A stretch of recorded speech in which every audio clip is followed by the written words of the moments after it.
Ooh, constellations and the calendar.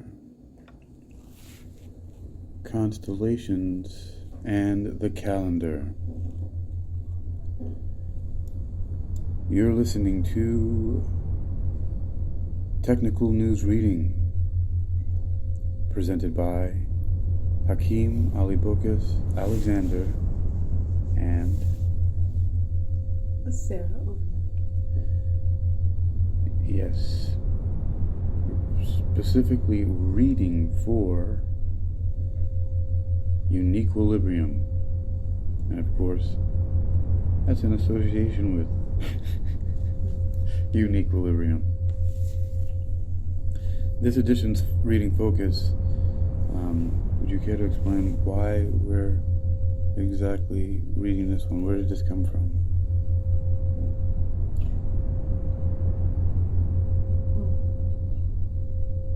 It's a little hard to start out. We were looking for trouble. I came across it one day. It was just right. People kept saying that NASA said that they took it back. They took back their claims, and I was like, what are you talking about? So I had to figure it out. That they took back their claims of saying that that astrology was real, or that they changed the zodiac signs according to this article. That they had changed the zodiacs because everybody started freaking out that, oh no, NASA has created a constellation. They have created a new zodiac. And they were like, no, I just did the math. Well, interesting. But they wouldn't have had to create another zodiac, I don't think. According to something that I think that I've come to understand, which is that there was already a 13th zodiac sign, and it was for a man wrestling a snake. It's something called Ophiuchus. And in fact, if you divide the year and lunar calendar by the lunar calendar of about 27 point something days, and we're just rounding up to 28 days, you get to fit 13 months that are each 28 days long. So, for example, I'm actually just going to go onto a calendar here, just so I can do it real time to see if I'm losing my mind or if I understood this correctly. Right? So here's utilities. So, for example, there's supposed to be 52 weeks in a year, right? 12 months, right? 13 months, but if you break those into 13 months, so basically what I'm doing here is I'm saying in 1 month, there's 28 days, right? So there's 28 days, boom, boom. Now, how many months am I saying? I'm saying 13 months, so times 13. So 28 times 13 equals 364. How many days in a year? 365, right? So this pretty much rounds it up right here. If we go by the lunar calendar, that you have 13 months if every month has 28 days, like February. Because why are they so random? Who can then tell you that's really a month? What does a month mean anymore? It's strayed so far away from its original meaning that people don't even know that the original meaning is right there, which is M-O-N, moon. It's like Monday is Moon Day. Like December is 10th. It's 10. Yeah, there's a whole. Like how it actually starts not in April, is it? What starts in April? Around June. What starts in June? Around June? Oh yeah, I don't know. It's when harvest. No. Maybe it would be okay. Perhaps you figure that out. But I have another alternative theory. After you let me know what you're thinking. It was brought up to me.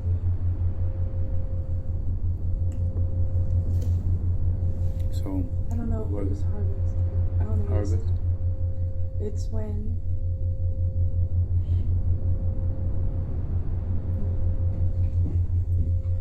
So what I was thinking is actually that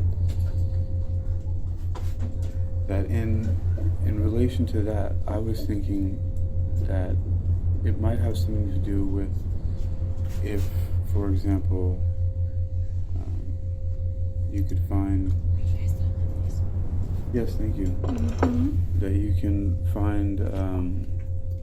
Oh, good times. Hey, what is that? Oh, is that cream cheese? It is. Nice.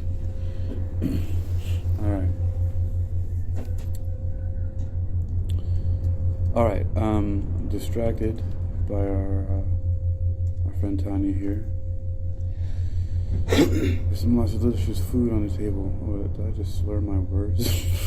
With lots of delicious food on the table. No, it's really just coffee and chicken salad that I'm addicted to. I can't believe this place has combined the thing that I lived off for a while. It was chicken salad basically, or chicken and trail mix, and they just put it together. They have this chicken salad with walnuts and cranberries. I mean, that's trail mixy enough for me, and you got freaking chicken. that's chicken salad with cranberries and walnuts. All right. Oh, so this is the moon magic and mindfulness journey I was going to show you here. But look, so 13 months, so 13 times 28 lunar calendar. So I've driven us off that mark here, but I think now that I've looked at that, so you've seen the numbers, right? That if we go by 28 days, right, you can have an equal amount of 13 months.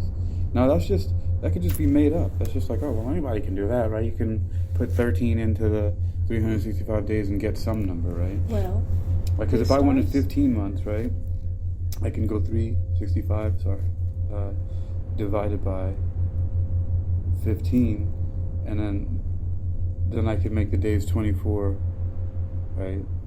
The months 24 days if I wanted to say, hey, we could have 15 months. So anybody could make that up if we wanted to. So it's nothing special, but I'm just showing that not only have people showed that, and that it just so happens to be the cycle of the moon, right? 28 days, right? And so many cultures have run on a lunar calendar, like China, right? That's why their New Year's, Xingnian Kuai their Xingnian is after the Western New Year, because they're following the lunar progression. And so, I mean, it has a different movement. You can have 13 months. One of them being called Ophiuchus, which is a dude wrestling a giant snake. However, I don't know that much about the lore behind that. I never really looked into it. It was just something I've glossed over. But it seemed fun. Let's see. The story of the birth of Christ can be related to the stars and where they were placed. I think that's very possible and plausible, and even along the lines of something that I've looked at a lot. I think even people have way before. It's called astrotheology. So, and I've only recently learned that just because I barely started to dabble in it.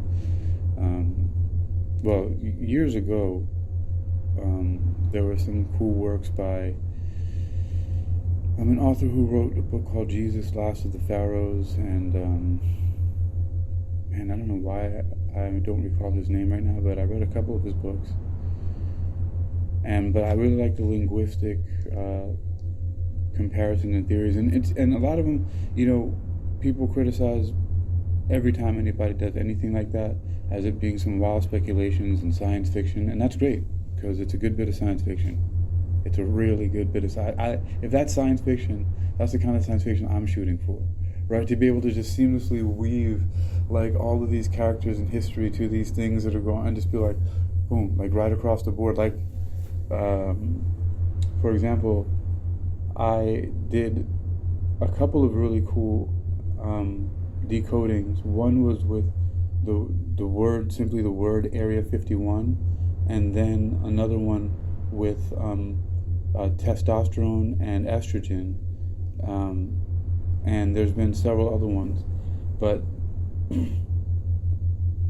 back to Genesis. I think that's the beginning of the year, and that's marked by Genesis, the gene of Isis, or ostrogene, estrogen, Esther, Easter, all that stuff. That's because of the Genesis, the beginning, and so that is 322. So March 21st, 22nd is that transition at the what was it called, the vernal equinox. We have the winter and the summer solstice, and we have the vernal and the autumnal equinox, something like that. I am not going to allow that to pass me right now. I want to look that up as well. What's that? Oh no, yeah, that one I know. I wasn't looking for, because I don't know what month his would be. Then that would probably be the opposite. Let me see. That would be an interesting thing to figure out. Okay, now you got me thinking about something. Okay. Well, first of all, because my brain took a trip. Let me see. I want to go. Oh yes. So what I am looking for is the so vernal equinox 2023. It says Monday, March 20th, 2023. So those numbers 322 still hold true in this case as a close approximation for where it is every year. Again, this is based on a solar calendar, whereas a lot of these original labels and a lot of original the original experience with this, the original calculations and or the organization of this was done on a lunar calendar. And look, as it's just a fortunate coincidence, it happens to fall on Monday or Moon Day, and look how it's abbreviated, just M-O-N, moon. This is the Moon Day, just like the day before it is Sunday, the day of the sun. It's so obvious, it's right there. Sunday, Moon Day. Okay? And then the other ones are named after gods and goddesses, which are planets essentially. Tia's Day, Woden's Day, which is Wednesday, Thor's Day, which is for Thursday, right? Frida's Day, his mother, Frida, and then Saturday, Saturn's Day. So the day of Saturn, Saturnalia. So, and Sunday again, so you have all these stars and planets.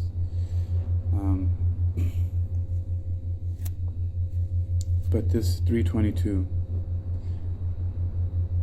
Now, you were wondering when the beginning of the year, the calendar is supposed to start in June, right? You said? Something. It was just like around the spring time. Well, according to these calendars, spring is closer to March.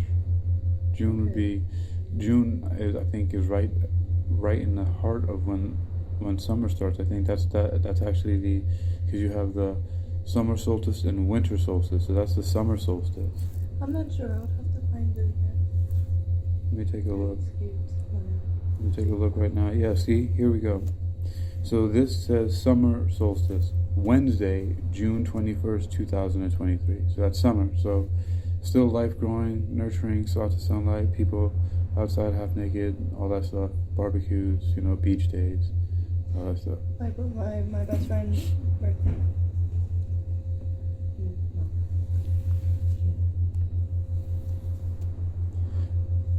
So summer solstice. That's so that depends on what you consider the beginning of the year. Now it depends on the person, I guess. I mean, interpretations. Let's take a look. Is it January for you, or you feel like more so when March starts, when it's spring, or is it when things are in full swing in summertime in a climate like this, where it gets relatively warm? Or based on conception. Consumption. Conception. Oh, conception, yes. Like your tree sign. Tree sign? Celtic zodiac. Why do you call that a tree sign? Because it's your tree.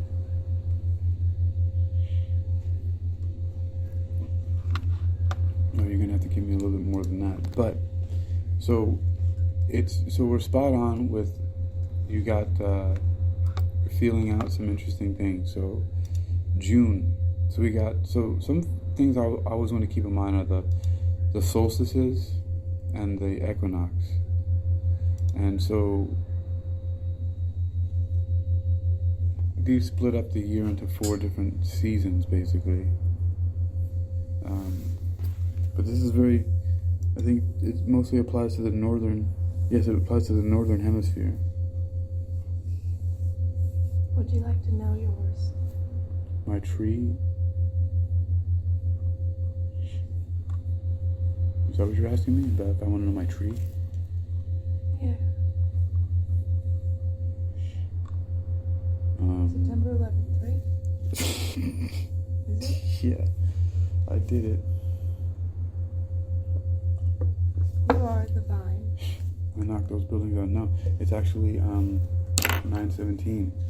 But thank you for the 9/11. I'm gonna look it up in the codex. And yep. Okay. The equalizer. September 2nd to September 29th. Sorry about that. Vine is another shapeshifter of the Celtic astrology.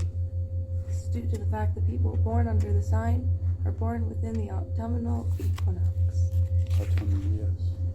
This makes them unpredictable, contradictory, and often indecisive. They can see the good and bad in each story, which makes it hard for them to pick a side. However, they are always sure when it comes to their taste in food, wine, music, and art. They have a soft spot for guilty pleasures. Vines have a thing for luxury and refinement. Willow and hazel can suit their classic style.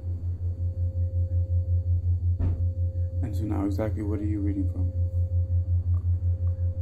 What is this called? I don't think this is the one that I really like. Okay, well I thought it was interesting. I just want to know where is it coming from. Fantastic Gardener's Blog. Fantastic Gardener's Blog.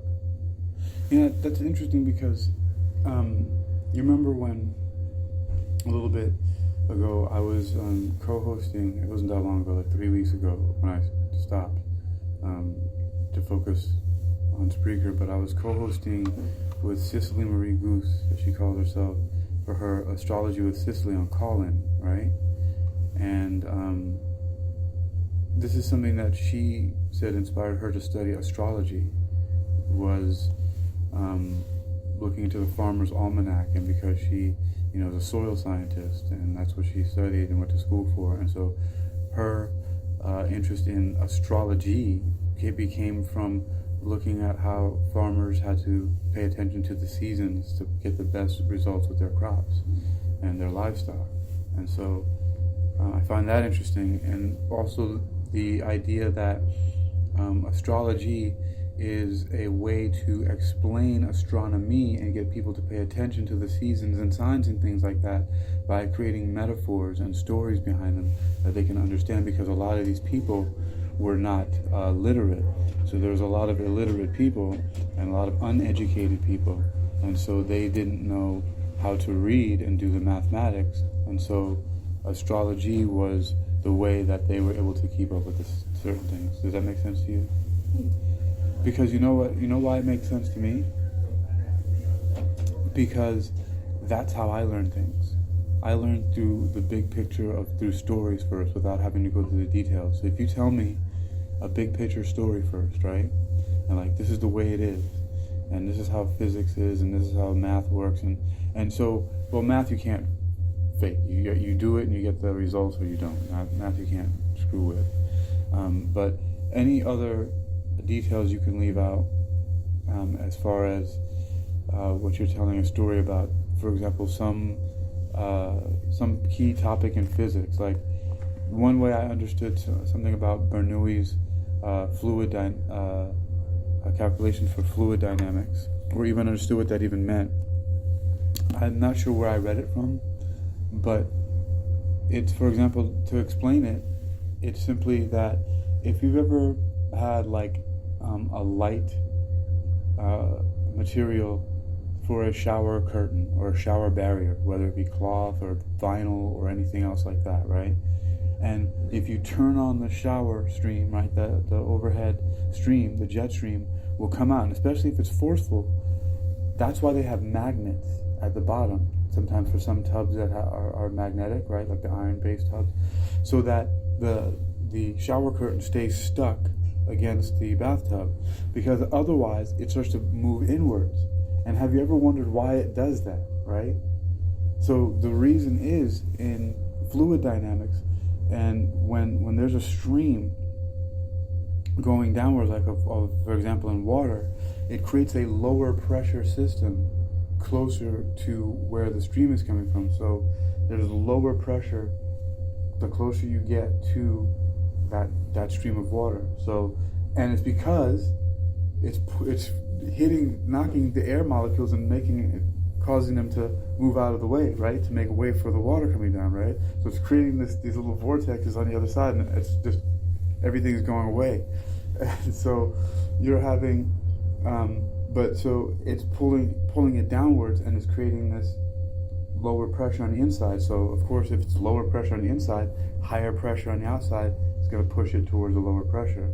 Just the same way that an airfoil on an airplane works. It's designed in such a way so that the shape creates it so that it pushes more higher air pressure underneath the wing, and then it makes the air pressure above it lighter, and so that's how you get lift. So that's the basic behind it. I'm oversimplifying it, but that's it there, right? These are just differences in lower and higher pressure areas. Does that make any sense to you at all? Yes. Okay. But then to do the math behind that's a much different task, right? But to understand it conceptually, or to at least have an idea before and then going into the math and the details, that right there, it has been very helpful to me. So, and that's what astrology and other things like that, they've been entryways into, for example, numerology, into studying mathematics more deeply, astrology into studying astronomy, space travel, and psychology more deeply. And so these things inspire more. If that's why the thing about World Reading Club is read anything and everything as much as you can, and figure out a way to make a study system for yourself to be able to understand it, and hopefully find things that you can put into practice. Like it could be starting a garden. I know a couple of people who claim to be starting community gardens. I think that's a great idea. All right. What do you say? I actually now figure out a way to actually read this article. Wouldn't that be something? Wouldn't that be something? What's this? Is that the article? All right. Here we go. Constellations and the calendar.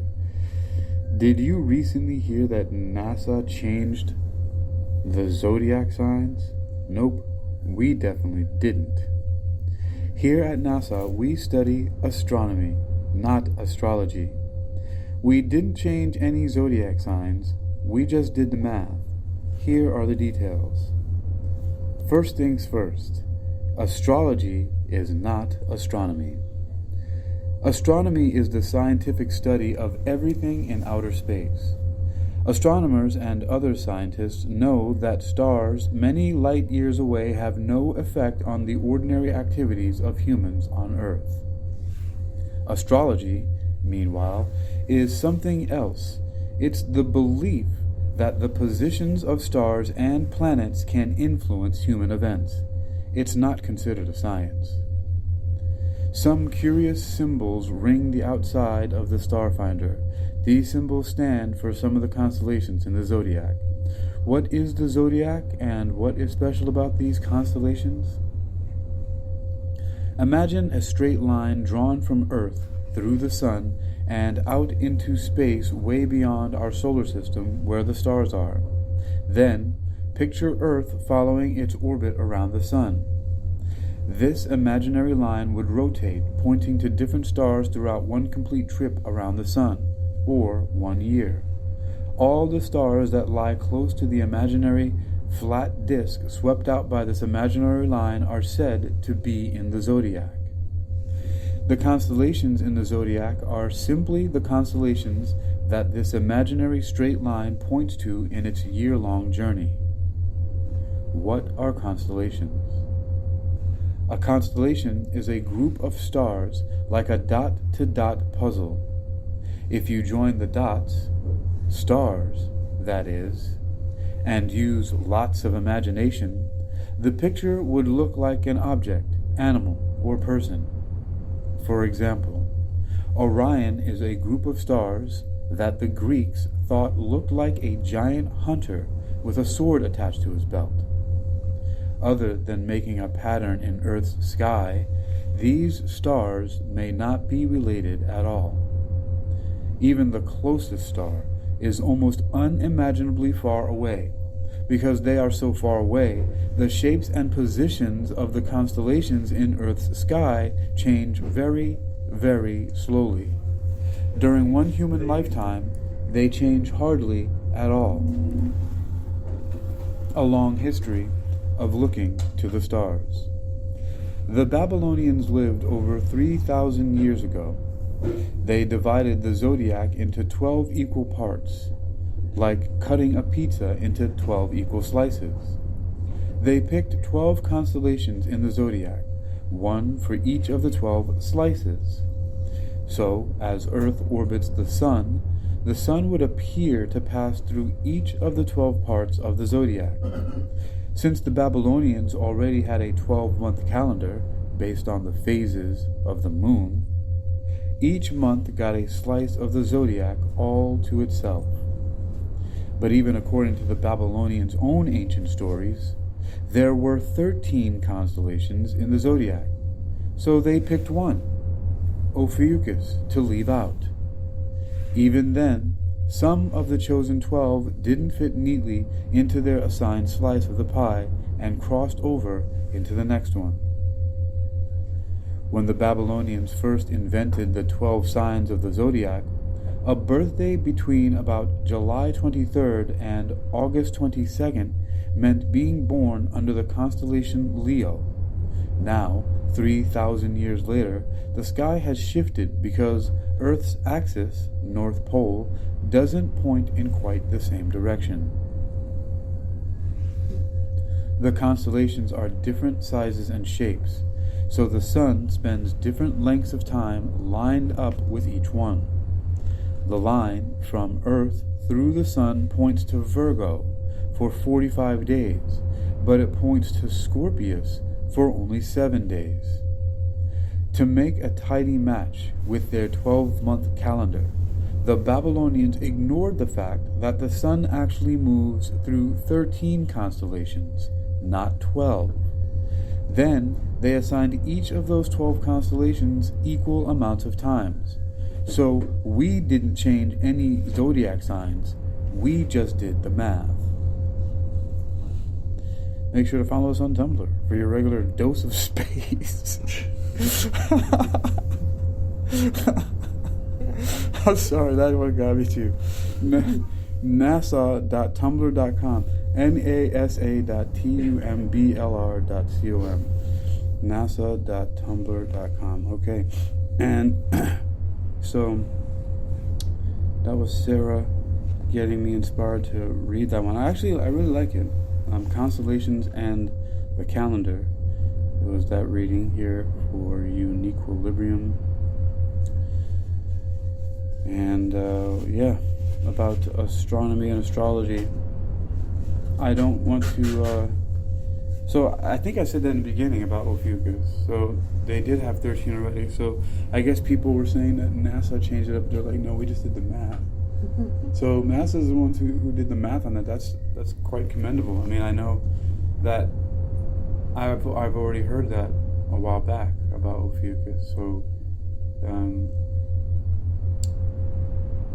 And so, but see, that doesn't make sense then. They didn't make it based on the 12 months, based on any, I mean, how could that be on a lunar calendar? What lunar calendar has 12 months on lunar? Like, but then again, that would mean there was a lot shorter,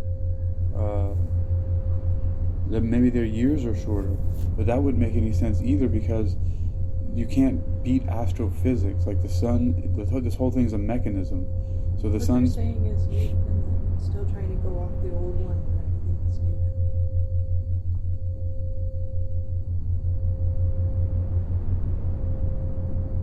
Well, isn't a full moon cycle 28 days or something? Something like that, yes. So it's less than 30. Right. It's going to be off a little bit. You've got 30 or 31 except for one. Yeah. It's not going to, it's going to be a kilter. Maybe we were talking about that earlier too. So yeah, it's, and the thing is that if we want to fit in with something approximately close to the solar calendar, we make every month based on the lunar cycle, so 28-day months. And if you multiply 28 times 13, right, you get 364, which is really close to 365. Yeah. Right. So, and even the lunar calendar isn't really exactly 28 days. It might be a little bit more, a little bit less. I think it might be 27 point something, but I'll look that up in a second. It looks like it'd be a little bit more because you've got that fourth of the day, but it's every year, so divide every 6 hours into, it'd be another half hour. Let's see. Moon phases. 28 days and a half hour. Moon phases. Moon in motion. While we're on NASA, I'm just going to go back to NASA again. Moon in motion. Mm-hmm. In our entire solar system, the only object that shines with its own light is the sun. That light always beams onto Earth and Moon from the direction of the sun, illuminating half of our planet in its orbit and reflecting off the surface of the Moon to create moonlight. Like Earth, the Moon has a day side and a night side, which changes as the Moon rotates. The sun always illuminates half of the Moon while the other half remains dark. But how much we are able to see of that illuminated half changes as the Moon travels through its orbit. Did you just say the Moon rotates? Yes, but it's rotating in a locked position facing Earth. So its spin is exactly locked. As it's spinning, we always see it. Yeah, it's interesting because that's what really drives me bananas about, like, how everything syncs out. When you're thinking about a mechanism, right? Because I mean, how is, first of all, so there's just certain things like, okay, so the Moon is rotating on its axis in such a way that as the Earth is moving through space and also rotating on its axis, right? We're always, it's like two gears that are right. Yeah. Two gears are just geared along with each other. Well, I saw something the other day that said that the Moon and the Sun look the same size to us. Is 400 times as big, but it's 400 times as close. That's and right. Yes. You know. That was interesting because that was the next thing that I was going to bring up is exactly that, because it had to do with the Moon and the Sun. Yeah. Todd up here at VP. Yes. Yeah. We met him the other night. Todd at VP, the gas station next door. From the 11 window. at night to 7 in the morning, Monday through Friday. Yeah. He says, and I believe that he was recruited by the military. He says I'm a psychopath. He said I really want to kill every person that comes in here. I said, he said, but it's all about repercussions, so I won't. He said he's been tested. His IQ 174. If that's true, he's in the top 100 people in the world. Yeah. And he's pissed off that he's there instead of, I guess, teaching astrophysics. But he said that he gets stoned every day, and he's hyper a little bit. I was proud if you didn't get stoned. Where you been? He said that a lot of nights when he gets home at 7, he's got married a woman with a daughter. He loves her to death, takes care of her. But after her, he gets stoned. He gets her to school, gets stoned, and cuts on the International Space Station one day. And you can go on that and look out the window of their thing. 2 weeks ago, he said an object the size of the Moon hit Neptune. I mean, hit it at umpteen thousands of miles an hour. And he said when it cleared, it looked like the Apple logo. think how big the gap would have to be to look like an apple that look on Neptune. I mean, it's huge. So it took 5 days for it to fill back in. We hadn't heard anything about it. A month before that, Jupiter's 12 moon, they have 11 and one fell into Jupiter, and you're like, what the hell? And he said that there's an asteroid belt, a big one, outside the Milky Way. How many thousands of light years, I don't know, but it's huge, and it wraps the Milky Way.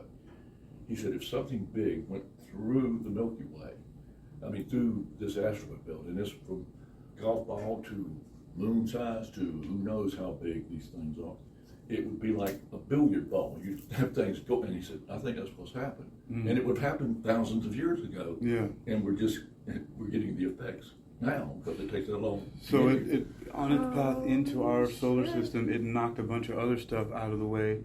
And those go, and those are ways, flying. those hit other things. Yeah. You know, boom, boom, Right. boom, boom, boom. It's like if you want to know where you were 6 months ago, look at yourself today. Yes. So there was a saying, and I think you reminded me of this. If you want to know where you'll be in 6 months, right? Examine your thinking today. If you want to recall where you were 6 months ago, look at your life today. Oh, but I think the word was right now. So if you want to know where you're going to be in 6 months, look at your life right now. If you want to know where you look back into what you were thinking 6 months ago, look at your life right now. Yeah, so like this. You do a journal, don't you? I mean, almost daily, for yourself. Yeah, yes, I do. Do you do it daily? I did a time or two, never was consistent, but sometimes I go back and read, go, who the hell wrote this? I mean, it would be so, yeah.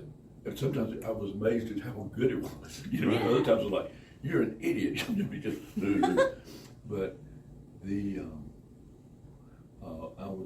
I've been in sales since 17 years old. I've been a top salesman in different areas. And there was always these motivational speakers, go. This one guy though said, yeah, you gotta have goals, you know, set that goal. You know, you will make 100,000 a year, then I make 8,000 a month, that's 4,000, 2,000 a week. And this other guy that really hit me the most was he said, forget goals. He went, no, you don't forget goals. I've been here about goals. He said, get a vision. Where do you want to be in 5 years? Do you want to be a teacher? Do you want to be a psychiatrist? Do you want to be whatever? Okay, and you lock that puppy in there. And you might say 10 years from now. The Chinese go out 100, 200 years on what they want to do. But whatever, you pick this is what I want to be. Okay, to be there in 5 years, where have you got to be in 2.5? Where have you got to be in 1.25? Where have you got to be in 6 months? Where have you got to be next month? Where have you got to be next week? Where have you got to be tomorrow? And you just start, there's your goals. Your goals will just will manifest themselves once you've got your vision. And it's not hard. I mean, you're sitting there trying to make goals. I want to make more money. And that's great. Make $1 more tomorrow. Made more money. That's not definite. These other things, you've got solid places to be at, and not that you're going to hit them all, but you'll know when you're off track. When an airplane leaves Virginia Beach to go to San Diego, in about 10 minutes, it's off track. You know, it's having to constantly, but it's got that's the vision, to be in San Diego, but it's got to continually move this way or that way because of the wind and whatever. If they just said it, I mean, the autopilot is adjusting for it. If they didn't set the autopilot, it's going straight, and you'll end up in friggin' Canada, you know, and you're like, what the hell, we're supposed to be here. Anyway, but this guy, he's up there with, you know, about 174, he's probably about 172, 171. Yeah, I don't know about that. Well, wherever he is, he's reader. added like 20 or 30 IQ points through reading, you know, pretty much the world. Have you done anything on bipolar at any point? I've done a lot of reading about it, and I've been researching it for many years. I've known people who've been very close to me who were diagnosed with bipolar, and You know, unfortunately, I didn't do any good for them. Well, Well, not really, but it's a mixed bag. I'm not. They've got to want I'm not to. satisfied with my results. No, it wasn't me trying to be their therapist or doctor. It's just being in somebody's life who's going through that. You have Sure. to be of a certain mindset to be able to be as gentle and understanding. Right. You have to be very understanding, because you can claim to love somebody, but if you don't have understanding for the fact that even though certain things may seem some way on the surface, there's something going on back within, and that when you look at the overall picture, because a lot of people get too frustrated with people's behaviors, and you know, for the most part, if somebody's not... Anyway, let me skip to the chase here, is that the main thing is that it takes a lot of very conscious and aware effort and being very present at the moment. And it's not something to be taken lightly. No. And but these people also have some amazing gifts. Oh yeah. Well, they look. I was diagnosed at 30. That probably hit me looking back in my 20s. One thing you don't want to be if you come over is a stockbroker. I'm a stockbroker. Marty going up. Marty going down. I've read about one guy that was rocking and he's making a bunch of money, and he went to the bank and took out, you know, he was worth several million, took out like 500,000, went to his 24th floor, opened the window, started throwing out $100 bills to everybody, and people were like, man, this is great. I like manic people. But there's 3 levels. There's bipolar 1, which is major swings, and every guy I've read 4 or 5 books, that, you know, each doctor or each writer has got their own scale, 1 to 100. You're a 67. You know, let's keep it simple. It's 0 plus 10 minus 10. Okay, that's 0 is just everybody's 0. Most people aren't 0. Everybody that goes through manic depression, you know, the day that you had a child, the day that he said, let's get married, you know, and it's like cocaine for a day or two, and then it wears off a little bit. And then my sister's daughter-in-law had a baby stillborn. You're maybe not a 10 negative, but you're like, you know, for several days you're depressed. The problem with bipolar is you move up or down and you lock the chemical imbalance. You lock. Some people cycle 24 to 48 hours. Some people is 2 or 3, 4 months up, 2 or 3, 4 months down, and in the middle, and 2 or 3 months where you're in the middle and everything's cool. That was where I was. And I tended to have very little really downtime. It was either up or normal or a tiny bit. Plus, when you're way up, you're thinking at 1,000 miles an hour, and you get pissed at the people you're talking to because they can't stay up with you, and you're going, let's go to the next thing. And you're like, fuck, we're still back 2 subjects. Like, no, we got a lot to cover, and we ain't got so much time. And you're going, And so you finally say, I'm out of here. Have a great fucking day. Go talk to that tree, you know. And but I never was 1. I was 2, and I never got to 10. At 10, you know, the way my scale. Okay, the idea if everybody in the world was a +2, we would get a shitload of stuff done because you know, something bad happens. Smart if it does bad. If you're 0, crap happens during the day, and you drop to a -1, -2. Something else happens. Look, whilst I'm going home, and you get down in the 3 and 4 area, and you wake up at a -3, -4, I think I'm going to stay in bed all day. At 4 and 5 up, that's where people, you know, up to 3, 4 people can kind of handle you. And when you're hitting that 4 or 5, that's where you're, and they're going. So, would you say that starting to get around 4 or 5, then John is starting to get manic? That's the manic? The way I'm talking right now, you said, man, he's a 4 or 5. No, I've got 5 minutes to talk to y'all, so I'm going up here so I can cover it. No, but I'm asking you, you're saying that the manic stage in this spectrum that you've given of Right. -10 to +10 is 4 or 5, is that starting when a person is there to be at the beginning of the manic phase? No, you're manic at 2, just a Okay. little bit, Okay, got it. just a little bit, Yeah. and that you're everything's great. Sky's bluer, grass is greener. You put on Serengeti drives, it's amazing. But the nice gold sunglasses, Mhm. and it cuts the blue light out, and then the trees are like, oh, these trees are beautiful. Disney World, where's Nikki? But anyway, I had that happen with the COVID. I didn't get depressed, but I was scared. I said, oh my gosh, I shouldn't die. And what a fucking life. I mean, God, I did all this stuff, and now I'm just a monkey in the corner in a fetal position. And I'm 220 forever, 6'2". 2 years ago, like Thanksgiving and Christmas, a lot of parties, ate and drank my butt off, and my butt got big to almost 240. I'm a 36. 38 felt so good, I bought 40s, and then things got tight. And so I see this guy on the net, Dr. Barry, keto, 6'2", 290, lost 95 pounds in a year 9 years ago. Now he's the man. He's done 400 videos on YouTube on not just weight, but macular degeneration, fasciitis, cancer, all that's tied to sugar and starch and white death. Cut it out. I went from 238 to 195 in 4 months, and it was the easiest thing in the world because you know lots of bread. But anyway, I'm at 220, and my dad had passed one day before he turned 92. Me and my 3 sisters have his house to sell at some point. Wife asked for divorce 8 years ago. I said, really? Never any hanky-panky on either parts. I'll figure out later why, but 4 kids, travel the world. And she said, I'm on divorce.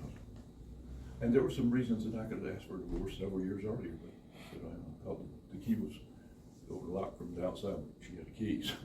We divorced with everything. She comes up with the girls to see me. We're going to get remarried. I've been dated in 8 years. Been offered a few times, and I'm covered up. But you're a real pretty woman, and I hate that I'm covered up. But anyway, so she's master's in speech. With kids in Charlotte. Speech. And she's about to retire. And I called her back in June. Well, okay, move up here June a year ago in the fetal position. Well, everybody wanted to come, not everybody, some people wanted to come see me from Charlotte, 100 miles out to Columbia. Broker friends that were still brokers. I said, no, in case I should die, you can't come. Yeah, I said, no, don't. You can bring me some food, leave it outside the door. I do not want to see anybody. Once a week I get in the car, double mass food line, in and out. And every day I had a cup, big old coffee cup of raisin bran, oatmeal, sometimes lunch, sometimes not, and then white bread, turkey meat. Then every day, that's what I ate every day for a year. And I'm losing some weight, don't know how much. Finally, one of the best friends goes, hey, how you doing? Going good. I'm in the driveway. Fuck you, don't you? He comes and says, holy shit, John. I was 139 pounds. And I'm big bone, so it was pretty much skin. And he said, you're not going to die of COVID, you're going to start it. I said, I eat. And he said, you need some help. I know, you're not. My sister says, get up here. They own, her husband's father owns 150 apartments. They own 400, free and clear for 30 years. 150 times 1,000 months, times 12 months a year. A lot of money. And they put me in an apartment for free. 1 bedroom here, 4 blocks from the beach. June a year ago. I didn't see the beach until March. I stayed 8th of a mile to Harris Teeter, but plus you were coming over to your food. I went from 139 to 240 to boom in like 6 months. That's crazy. Then I see this keto guy. I said, I can't be here with people, the beautiful people on the beach. Oh, put him back in, he's a beach 12. And But that's a ridiculous amount of weight to gain. huh? That's a lot of weight to put on so quickly. Oh God! And then take it I off. wasn't doing anything. I wasn't working out. I was just eating. Yeah. I was doing the opposite. Major. And I was eating down there. But anyway, so did this, dropped the weight. Well, first I went out in March. I walked outside and was like, people are shaking hands and hugging and stuff. Disney World, and I'm on the boardwalk, and I'm like, I'm looking for Mickey and Minnie. You know who I saw? goofy shit like that. They're all over the place on the. I mean, there's some weird, not a lot, but the ones that are, I don't know if they're in manic depression, but they're a 10 at whatever they are. But anyway, I'm sorry. Where is this location again? I missed. Boardwalk. Oh, the board. Okay. Yeah. And not just the boardwalk, you'll sit elsewhere. Well, and then I get here and my hair's not right because I usually had it about this long. I rode by there for at least 6 months straight, 20 miles. I would leave from Red Mill and go up General Booth Boulevard until it turned into. And Princess Anne. No, I would, going towards the beach, so I'd go over the bridge and then it would turn into like Atlantic. Yeah, and then I'd get on, and then eventually to Shore Drive. Right. So I'd just go 20 miles to get to this place called the Green Parrot, and then I would ride back. So I would see a lot of that because, the beach has the boardwalk has the ocean front has a bike path. So, yeah, I love the ride. I just haven't been there since I left the job. Well, in bipolar, there's bipolar 1, bipolar 2, and not bipolar 3. No, there's no bipolar. But they have one called schizoaffective disorder.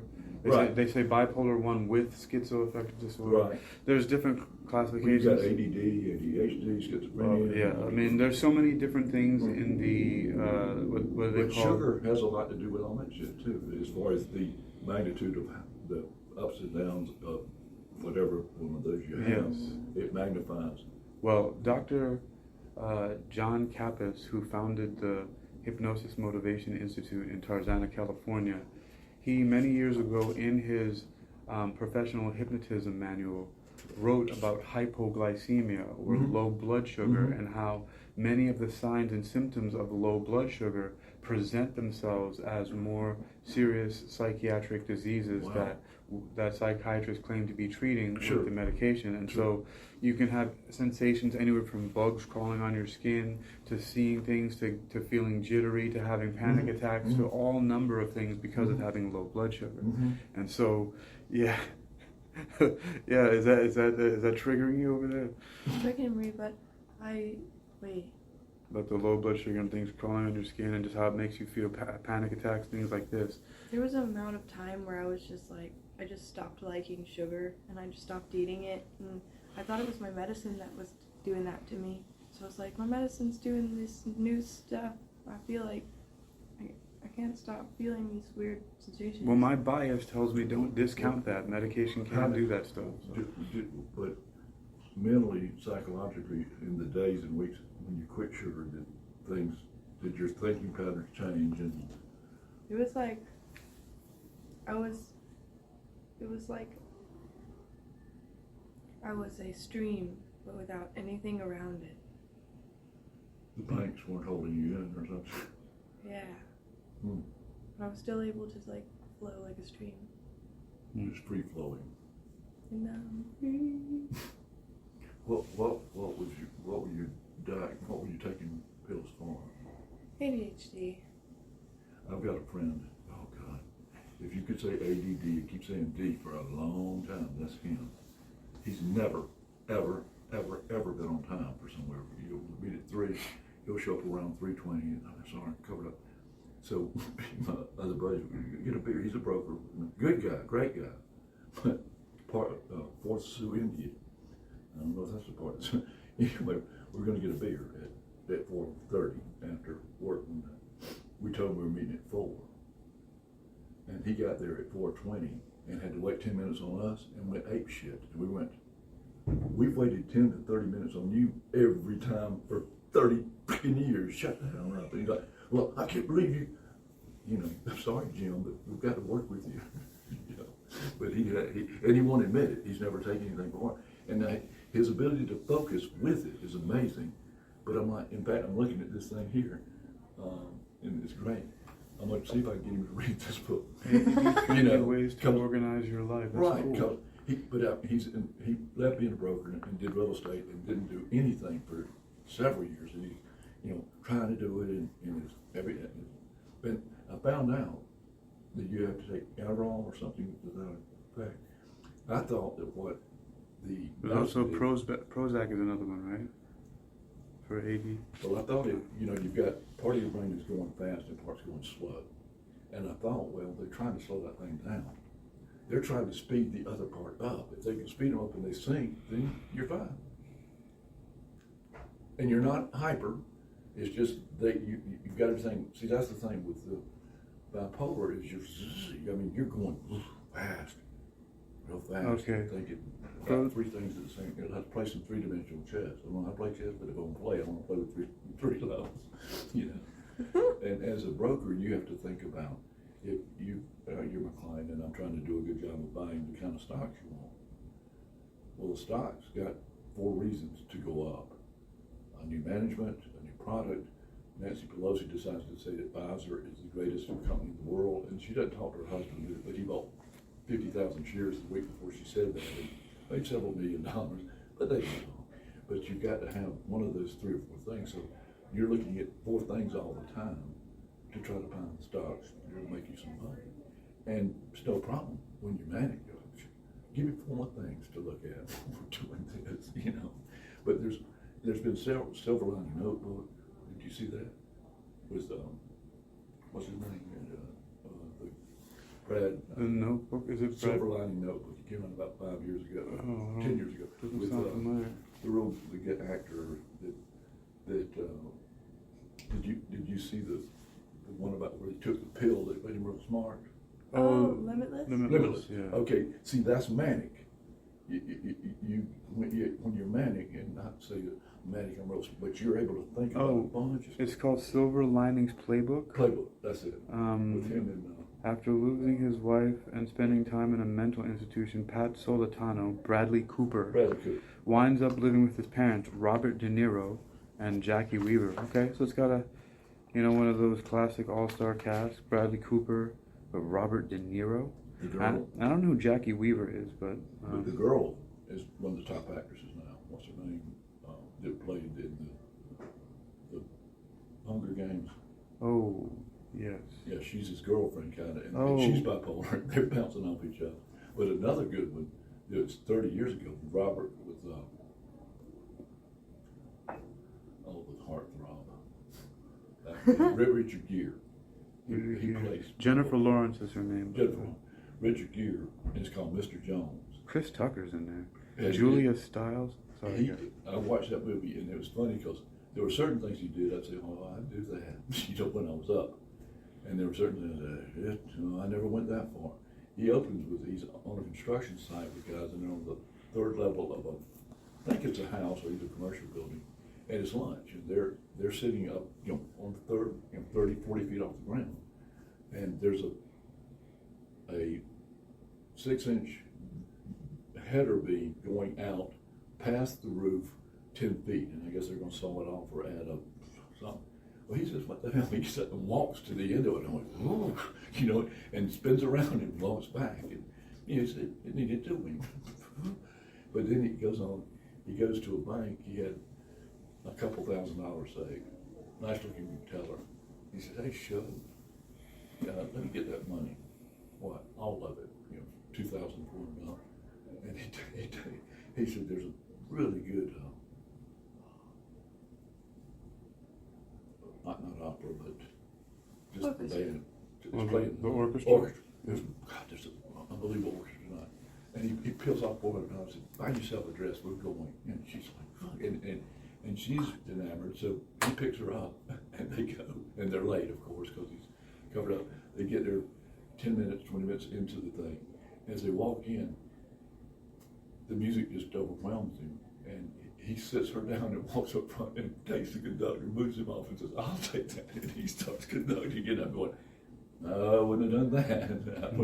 But there were certain things he did that I said, "I'd do that, wouldn't have done." But he was, I said bipolar 1, that's where you're frequency. And when you're up, you don't lie to people.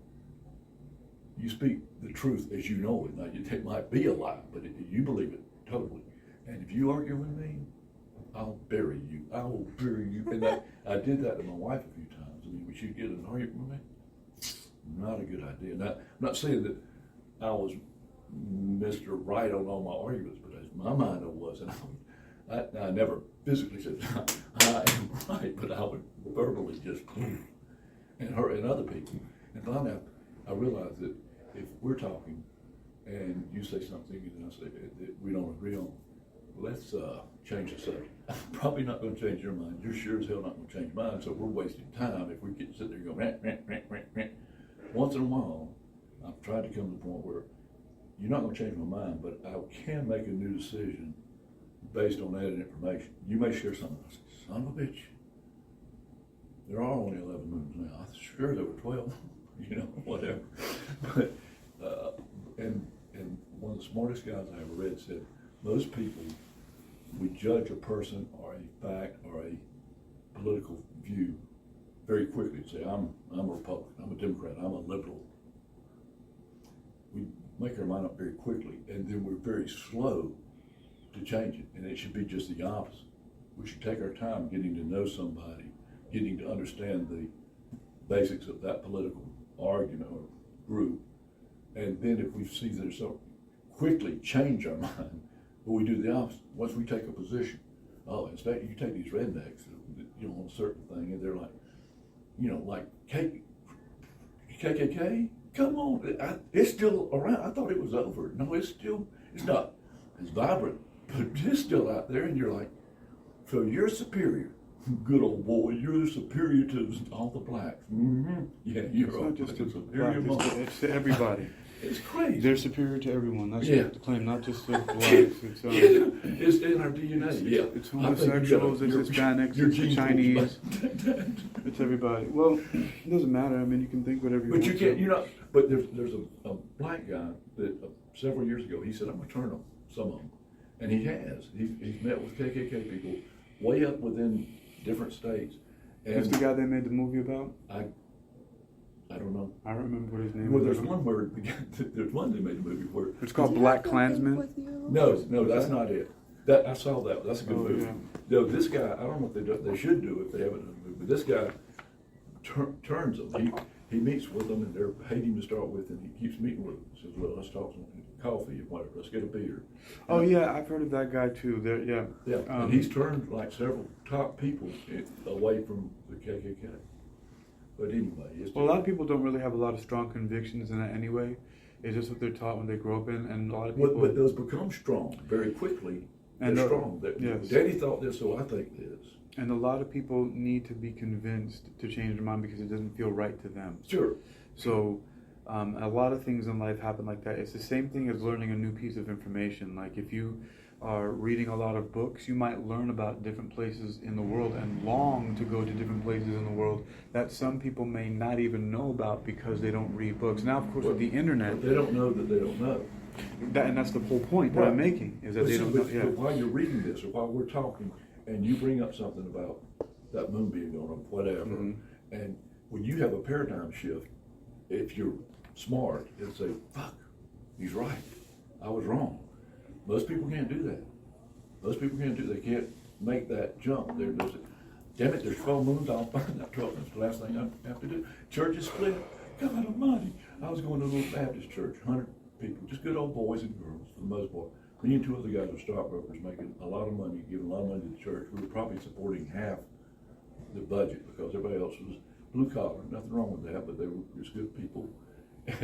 And in the Baptist church, the movement, 30, 40, 50 years ago, you have deacons and preachers. Well, the Bible says you should have elders. Elders are like senators, deacons are like congressmen. The elders they would actually oversee the preacher as far as the final say of direction and things we would cover and all this stuff. So we spent a year with Baptist churches that had gone with elders, okay? Brought a few in, they talked about the pluses, the minuses, and how it really made the things run smoother, and yada, yada, and da-da-da-da-da. We got 100, 120 members. We've got probably 400 on the rolls, that 300 never come. We have a vote. People come that haven't been to church in 10, 15 years to vote. Hell no. They didn't have no fucking senators. We ain't have elders. Are you crazy? Lost, 52 to 48% with all these people that don't come voting to not do it. So that 48% of us said, see you. We split the deal, left the church, formed a church with elders. And the other's like, and all the three brokers left, so their money's not. Oh, we were all the money, we were a lot of the money. We're gone, and it's just. But it had, we're not adding a wing to the church.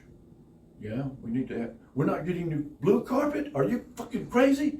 It's green. It's always green. I'm leaving. You're like, really? That's what's going to get you out of the church is a green carpet. Have you ever been to First Baptist? In Yorktown? No. I just came up from South Carolina, Charlotte, but I was I grew up in a church that thought the world was going to come to an end in 1970. And we haven't got time. If you meet me back one day for about an hour of me talking really fast, and at 14 and a half years old, sitting, December 31st, 1970, watching the battle clock going, dong, dong, and going, it's going to be here for the 12th day. I never got to drive a fucking car. There are Oh, fuck. a bunch of states. Dude, me too. Who what? I was in history class and everybody thought the world was going to end on February 12th at 12:12. Because of the Inca or the calendar. Mayan calendar. This guy, real quick, a guy wrote a book in 1870. He was very articulate, calling him, but he was white. And in upper South Carolina or North Carolina, got a bunch of, not, smart farmers, but they're smart about farming. They're not just great speakers. Farmers. This guy comes along and tells them, says, look, there's mentioned 3 angels in the Bible.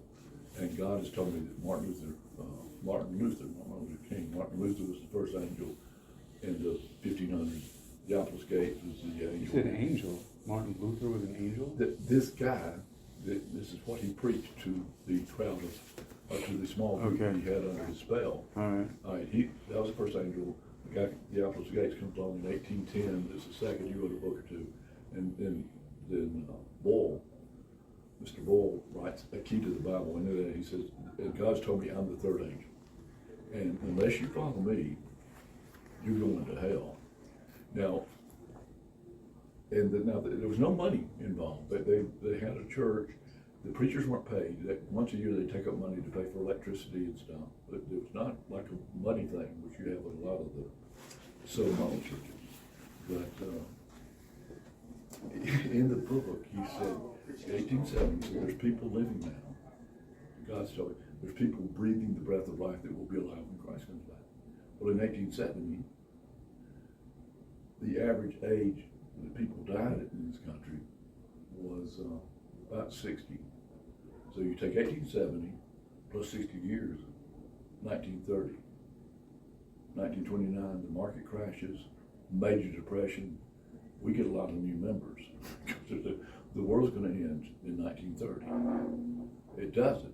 But by then, health had gotten better. The average age was 75. So you take 1870, 75, that's 1945, World War II. The world is coming to a freaking end, and we get more members. And we end up having 5 or 6 churches there in Lower North Carolina or something.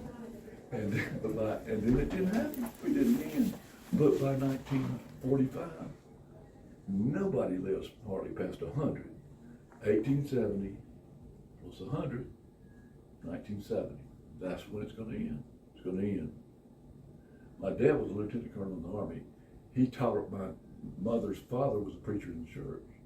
And it started out as just a few families, and then we got others that added with the war and the depression.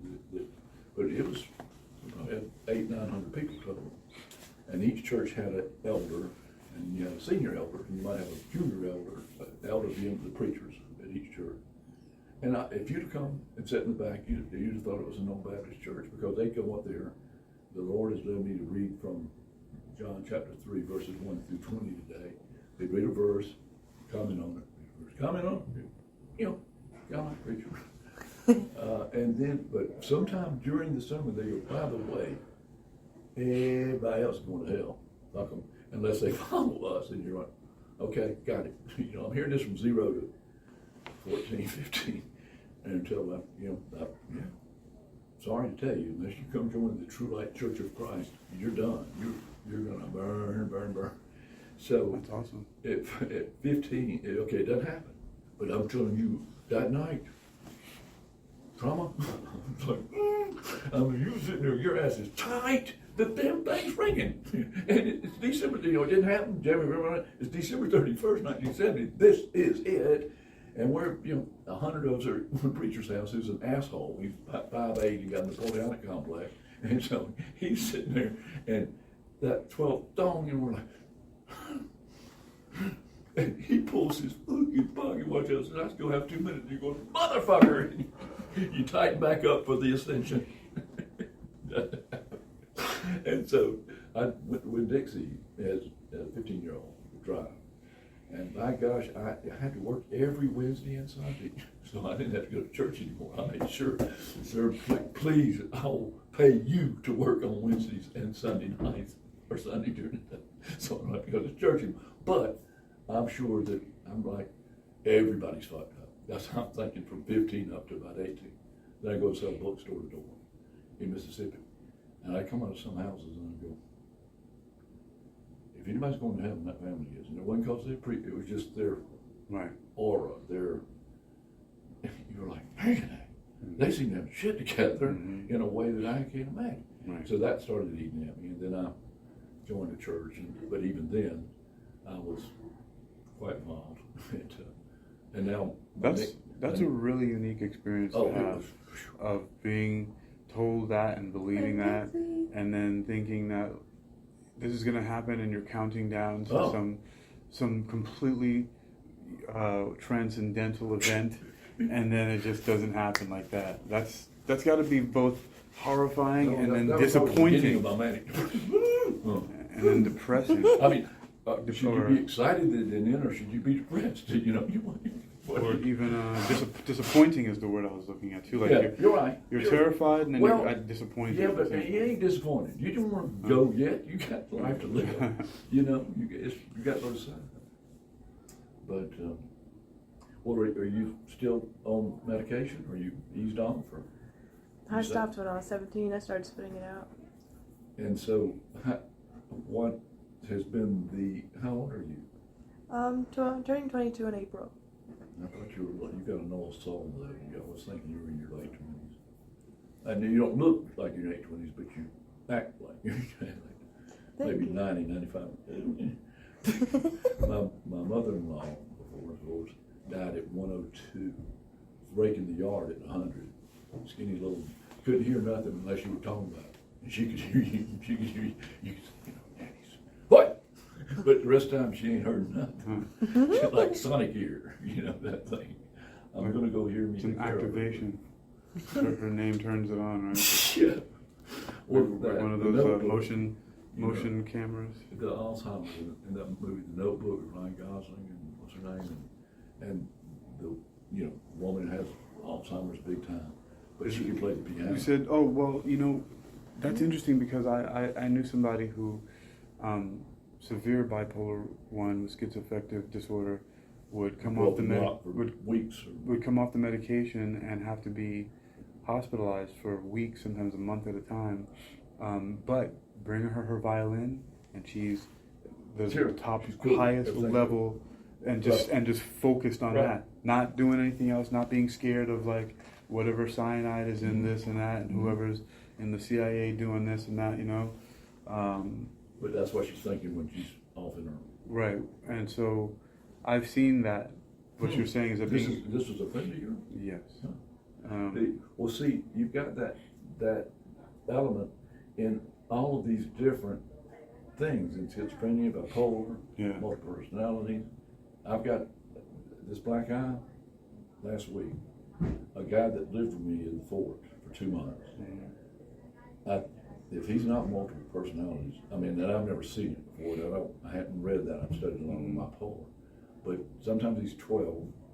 Sometimes he's a coding expert. He can go deep into code. Sometimes he's a rapper and has cut 2 albums and traveled the world. And if he hasn't, the guy's attention to detail in his stories is phenomenal. It's like I think he was. And then sometimes he's a thief. And when he's a thief, and he steals one thing.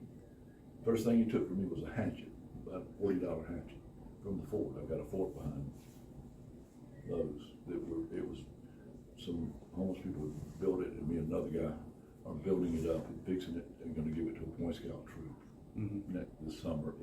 The fathers agree because we can't find every piece of screw and piece of glass. Somebody can get hurt. We were going to put in a catapult to launch you out to them. We said, fuck, they killed themselves. Is there a lake over there or something? Huh? Is there a lake over there or something? Oh yeah, no, yeah. And the water's up after this rain. But that's nice. And there's fish and there's friggin' I think I saw a pair of dolphins. I mean, at night you can hear the wings. Oh, is it the stingrays? No, it's the heron. Heron. Okay. I mean, they got a wingspan. They're pretty 4 big. or 5 feet. Yeah. And you could hear when they flap and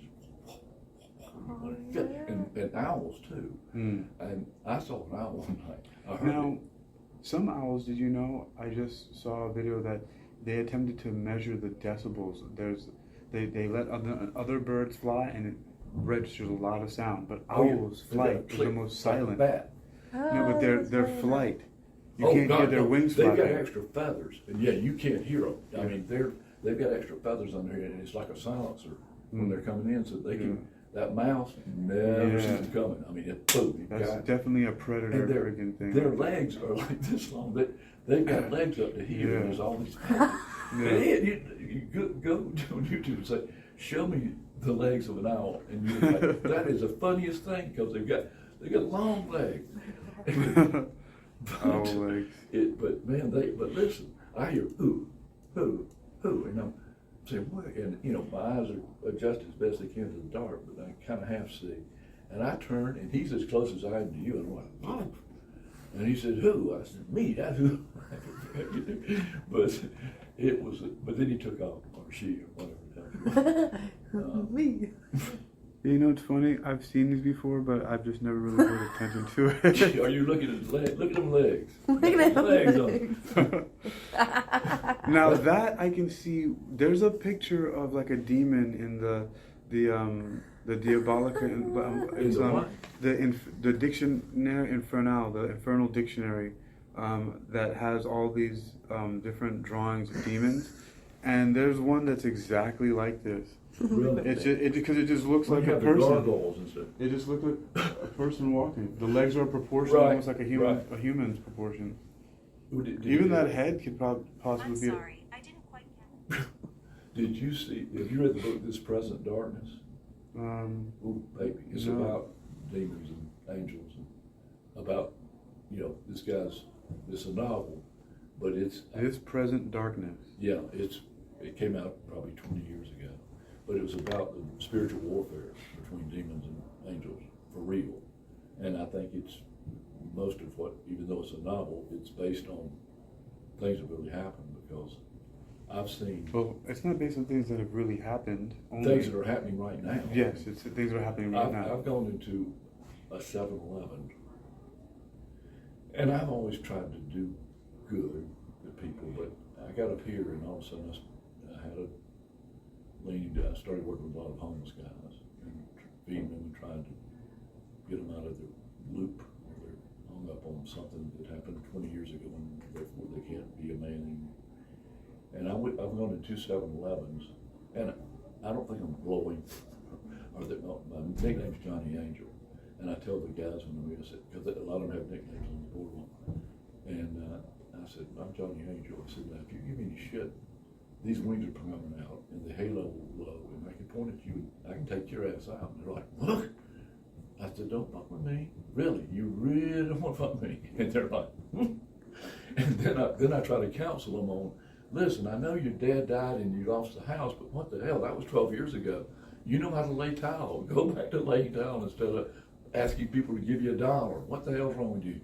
You're a man. You're a grown-ass man. Wake up. You're not. But they've lost their respect for themselves. And you look at Paul in Ephesians when he's talking to the young men and women about marriage. He says, men, love your wives. What does he say to the women? Respect your husband. He does still love them, but in this country, this day and time, it's really hard for women to respect men. And really hard for them to earn respect in many cases, because they're jerks. Why is that? Because not the why they're jerks. The other side, why is it difficult for women to respect because they men? think if they do that they're going to be taken advantage of, and they Yeah. won't. If they show the least bit of respect to their husband, he'll lift them on a pedestal and say, "You are a goddess," but they're scared to do it. I mean, that's what I've seen. That's interesting. There's I find it fascinating that someone would hesitate to promote a woman to goddess status. If you and I, as men, if we get along, we respect each other. Mm-hmm. If I don't show you respect, you can say, "Get the hell out of it." We don't need to talk anymore. And I might not agree with you on some of your thoughts or your blogs, but I respect your ability to do your deep dive into them. Well, I mean, look, we have examples of this. Like once I was sitting out there and you said about the numerology and the different divination tools, you said, isn't that going a little bit towards Satanism? And I was like, and I just went in. I was like, no. And then you were like, okay, never mind, whatever. I said, we don't want to talk about it anymore. You're not going to convince me. I'm not going to convince you, so we'll go to another subject. Yeah. Pluto. Let's talk about damn, not a planet. Son of a bitch is a rock. Or like, John. It was 9 planets and now it's just 8. Although they found another way the fuck out there. They said, well, we got a 9th now, but it's like Superman's planet. I've never, it's so funny, even though the Astronomical Society, the International Astronomical Society made that decision, right. I never complied with calling Pluto anything other than a planet. I'm like, what's the point in doing that? He emailed him, "Hey, astronomers, fuck you. Yeah, like, it's a planet." Like, what's the point in all this? Like, what are you trying to do? What are you trying to do here? We're making further classifications. I mean, like, let it be alone. Leave it be. Is it really that far out? If it had been 100 miles bigger in diameter, it would be a planet. But since it's not, it's a what? An planetoid or an asteroid? Yeah, planetoid or what is it called? A minor planet? Yeah. Or So I think I've heard planetoid. What? And he said, he wrote back and said, "As far as I'm concerned, you're a hemorrhoid. You're hanging off somebody's ass. Just shut the fuck up and let it be a planet. Damn it." Let's see. Let me see. What the hell's wrong with you? Pluto classification. So. Dwarf planet. Well, of course. Hey, you don't say. Pluto is officially classified as a dwarf planet. A good witch or a bad witch? Now it's also there was one I knew I saw somewhere. It's called minor planet designation. Representing the life. I can hear Munchkin land. Okay, so check this out, guys. They're calling. I didn't know this, but I think stoned in all of his coffee. I think that this is interesting. Am I getting some kind of contact high from something y'all been taking before I got in here?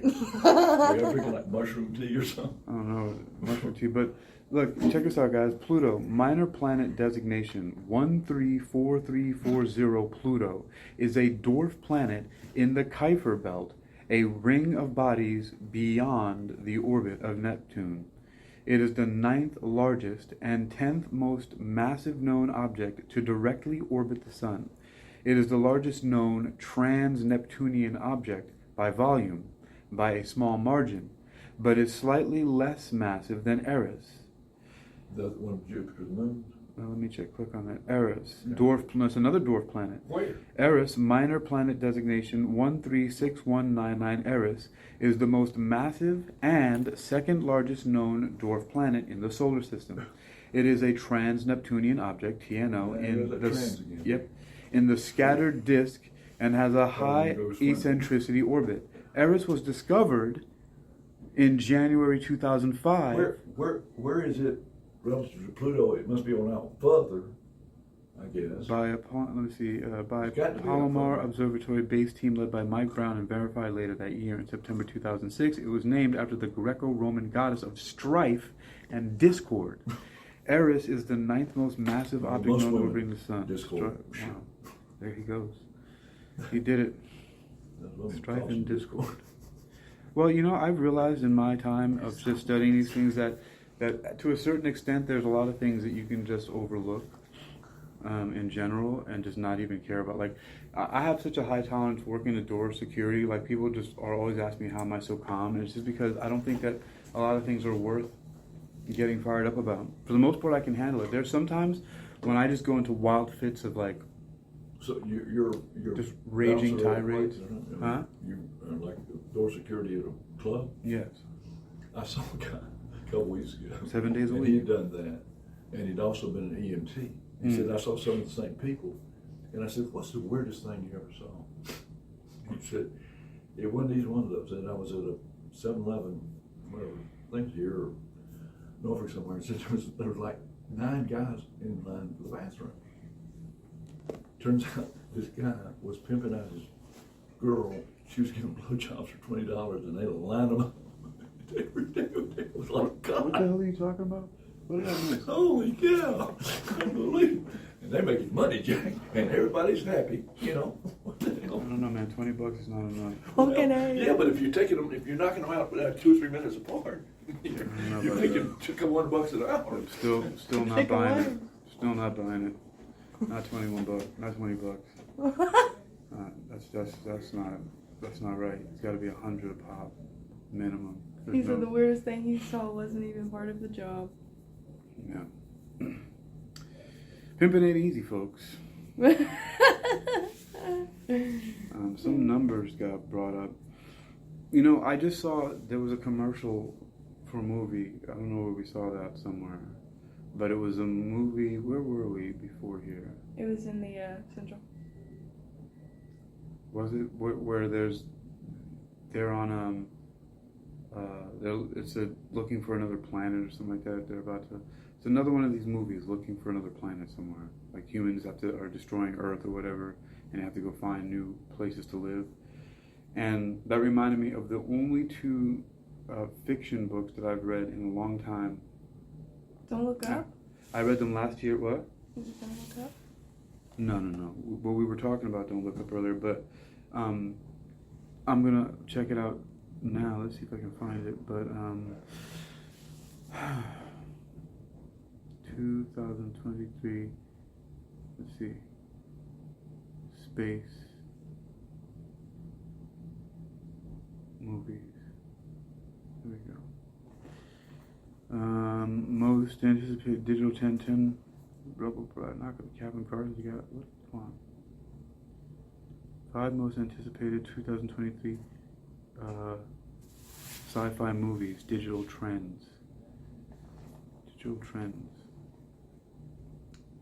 Okay, it's taking a minute to load, but anyway, it reminded me of the only 2 fiction books that I read, and they were early or middle last year. One of them was called Beastmaster, or The Beastmaster by Andre Norton. And the other one's called Songs of a Distant Earth by Arthur C. Clarke. Now, what was really disappointing to me about it was that I started reading Beastmaster first, and then Songs of a Distant Earth. Actually, you know what? I'm not even quite sure about that, actually, the order that I began to read them. But what I am sure about is that I was reading them in tandem. So I was putting down one book and picking up the other and reading it and going through them. And the thing is that they're based on the same premise. In Beastmaster, they've already, the Beastmaster is on another planet, and he's like a tracker of some kind, right? I don't remember the whole context, but that's the whole thing. Is humans are expanding their colonization and occupation in different worlds in the galaxy and the universe, right? And then Songs of a Distant Earth was the same thing. They went to another planet, they set up, they started breeding, there was a romance. It was just like, when is this going to end? Like, how many times are movies going to be made about human beings having to leave planet Earth and go out to explore other planets at the beginning of it? Like, we've already been way past that in Star Trek, right? In Star Trek, it's an intergalactic federation, right? And they're warp driving and stuff like that, and everybody's cool with everybody, like, oh, aliens, whatever.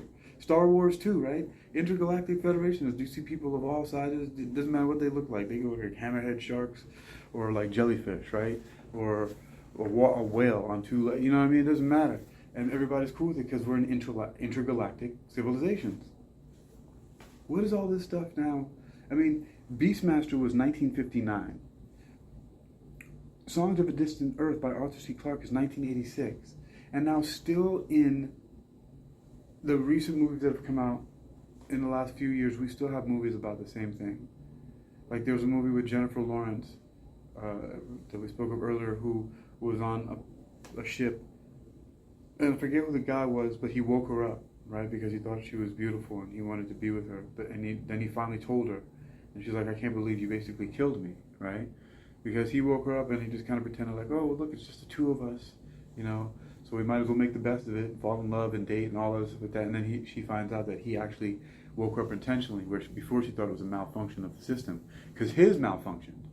And so then he made it seem as if hers malfunctioned also because he had some obsession for her. That gave me Fallout vibes. The movie, that movie. Fallout. I don't think I've seen it. Video game. Oh, video game, okay. Well, so that's the premise of that. But we still have the same theme running over and over again. And I wonder about that. So anyway, it's an interesting theme, I guess. I mean, people are playing it out in different ways. The movies are decent. I mean, the book, Songs of a Distant Earth, I read through it. It had a cool story. But I just think that, why so much of this premise of us having to leave Earth to occupy different places and that whole journey there and all that? I guess they want to let us know how much it's gonna fucking suck, right? Like traveling from one planet to another. You're gonna have to go to sleep and maybe be real cold, and we're gonna have to thaw you out later, and then inject some other drugs in you to wake your body back up. You know, maybe even store part of your consciousness on a hard drive. It's like a little way to be able to make a blueprint before it actually happens. Yes, right. Yeah, I mean, that's what a lot of there's They're a lot of. just fantasize about the journey being a destination. Well, see, in this, I don't think they call it fantasizing, right? Because they want to, in science, they talk about what is it? Theorizing, but not theorizing. It's like science theory or the theory of science. I forget how it's called, but theoretical sciences. I don't know. But the whole idea is to present different ways that humans could possibly survive, to give the ideas, basically. If it's theorized, I mean, science is, you've got to be able to prove it over and over. Theorized, you're saying, here's something I can't prove, but here's a approach or a strategy. Maybe it would be more hypothesizing and just speculation. Well, because of course it is. How can you prove that? Well, again, the smart guy, he said that we were talking about AI one night. He said DARPA and Google got together several years ago, maybe 8, and built 2 AI computers and said, we want you to fix the world. Go. Well, within minutes, both of them said, okay, we got to get rid of the human race. Fuck that. They're fucking the place up. So we take them out.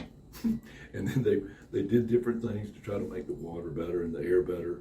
And then they started fighting each other for control of the whole world. The AI. Yeah. And then they took blowtorches and melted those some bitches because they said if they were to shoot that shit out into the internet, it would be like those movies where you can't contain it, and it's saying, "Oh, we're gonna fix things. We're gonna kill everybody," and you're like, "Fuck!" And 15 years ago, I saw a video. They had a drone the size of a butterfly, about this big. It had a 22 bullet and a load in it. Facial recognition. They sent it in a box from Virginia to you're in California. Somebody there opens the box. Bam! It comes right here. You're dead monkey. Dead. That was 15 years ago. They probably got a mosquito now with a hypodermic needle that has a poison.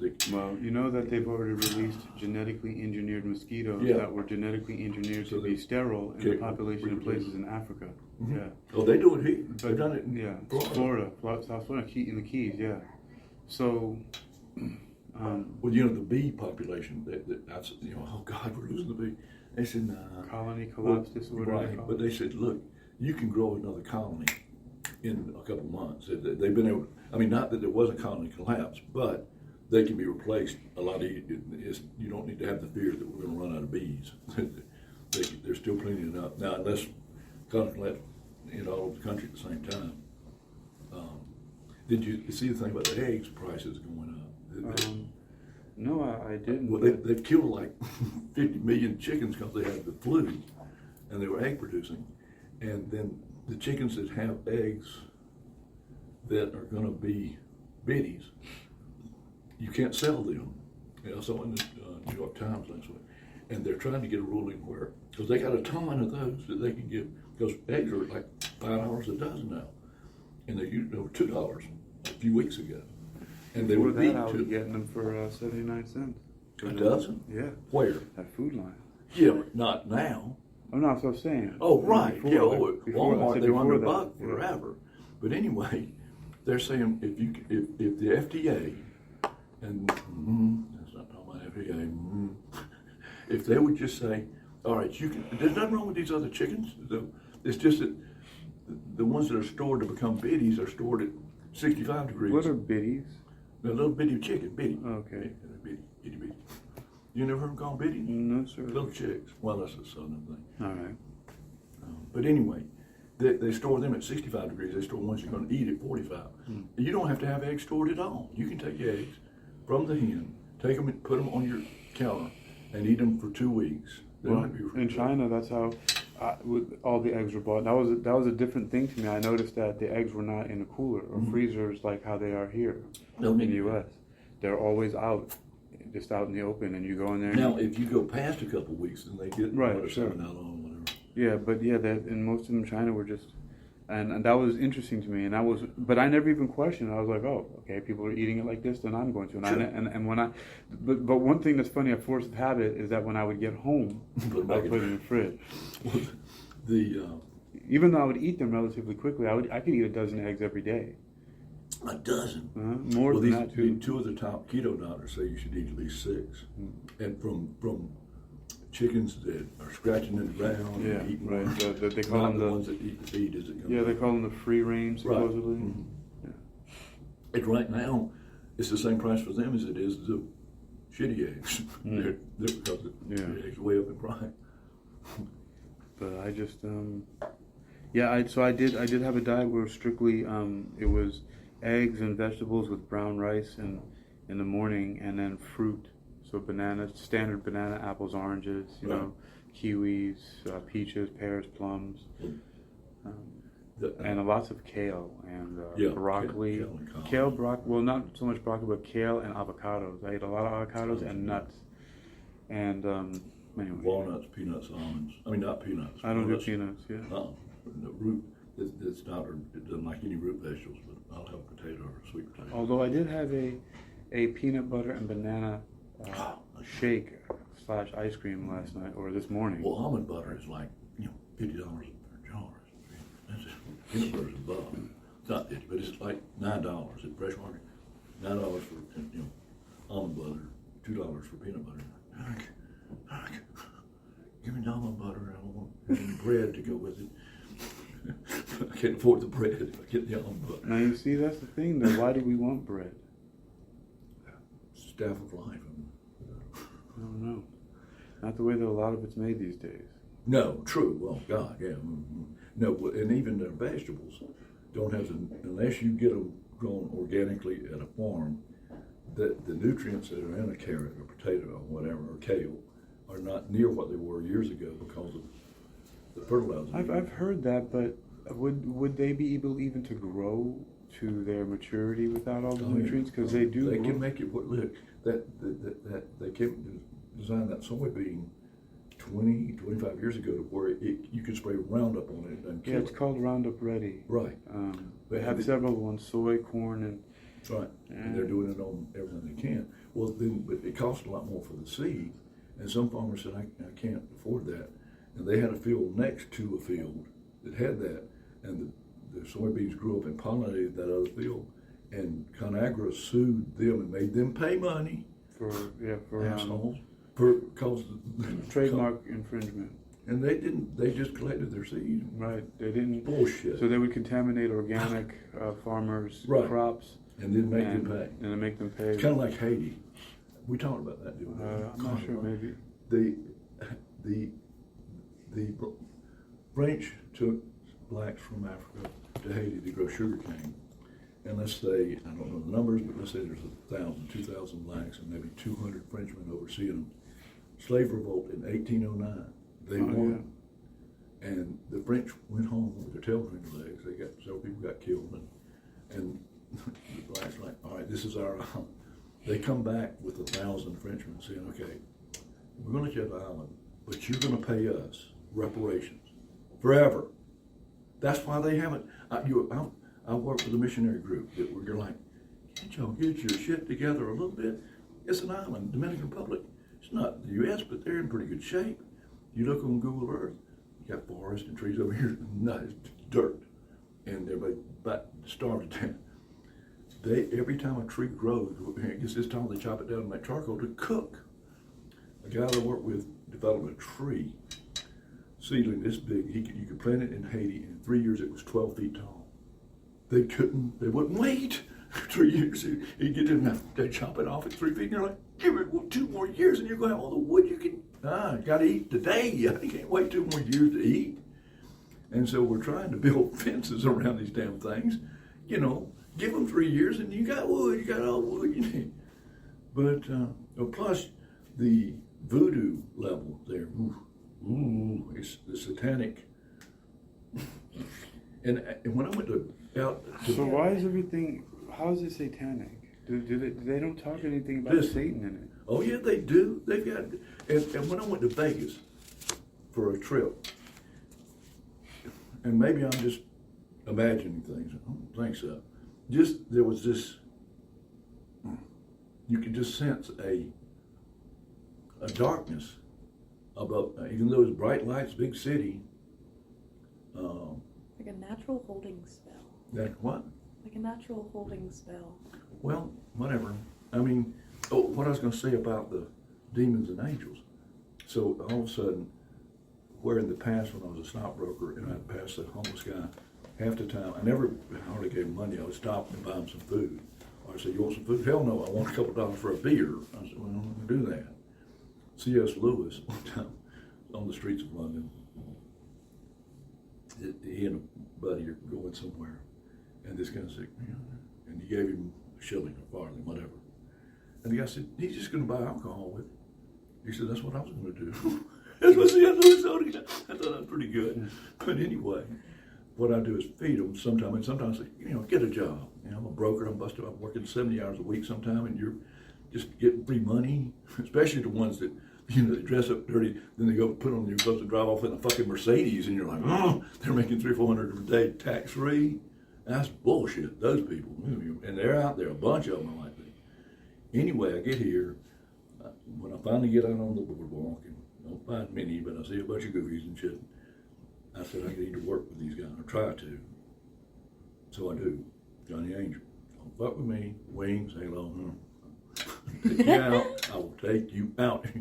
And I've actually gotten a couple people off the streets, or I've assisted them in thinking it through. And one guy, a black kid, 28, nice looking kid, scruffy little beard, nice haircut, decently dressed, flip-flops, stand in front of McDonald's, 6 o'clock in the morning. You hungry, son? Yes, come on. We're sitting there. What's your story? I said, man, why aren't you working? Well, I'm too dumb. Man, so let's look into that a little bit. We start talking. He ain't dumb. No, he's not Einstein, but the questions he would ask and the answers he gave me, pretty damn sharp. But he'd been told he's dumb all his life.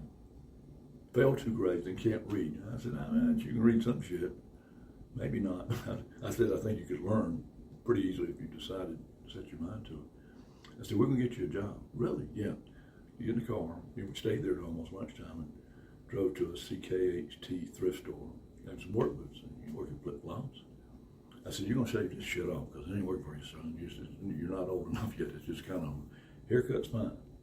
You're going to get a bottle of that good blue shampoo, body wash. You don't stink, but that smells good. And guess what you're going to do? You're going to walk through white neighborhoods. Walk.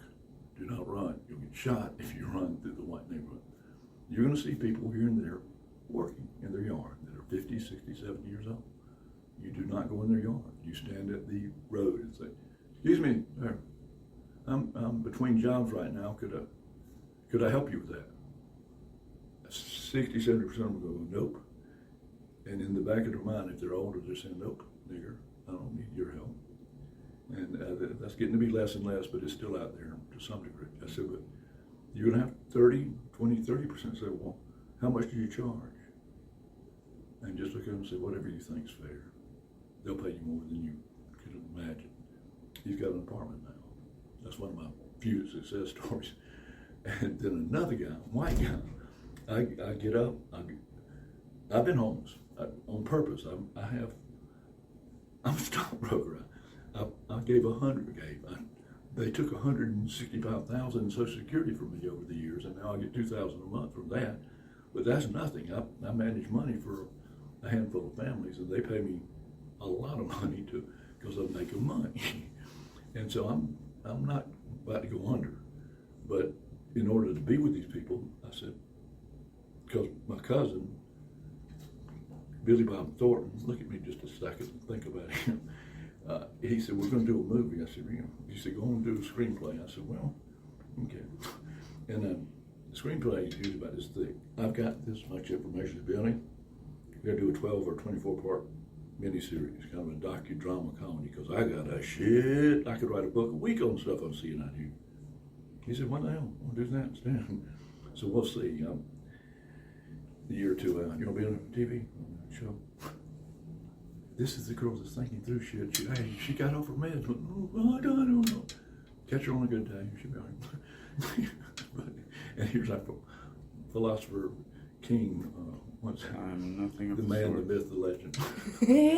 I'm just Anyway, a dummy rolling through the world trying to figure stuff out. but it's gonna be a hoot. It's gonna be a damn hoot.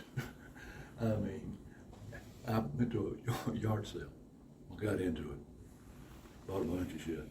And on Thursdays, if you go on the web and type in yardsale.com or garagesale.com, and your zip code is, here's 20 in your area. And one time it's at a state, on a coffee table. I go to this place. And these estates, you have a husband, wife, kids. The kids move to California. They're rich. They die. And the kids say, fuck it. May or may not come home for the funeral, but sell everything in the house, sell the house, send us the money as soon as possible. Then different people do this. I've got to know these two guys. You go, it's Larry. Larry, where you at this week? I'm Suffolk. Anyway, I go to this thing to get a coffee table. And it's a Friday, Saturday, Sunday. Friday, they're selling everything in the friggin' house. Nice house, nice furniture, friggin' nice rugs, nice everything. And they're at 30-50% less than retail on Friday. Saturday, they're at 60-70% off of retail. Sunday, get it the fuck out the door. And I went on Sunday. They had a coffee table that was almost just solid block of oak. It weighed like 180 pounds. You better put it where you want it because it ain't moving. I said, how much was that? And at a furniture store, it would have been 300, 500, 600, 45. Done. I'll take it.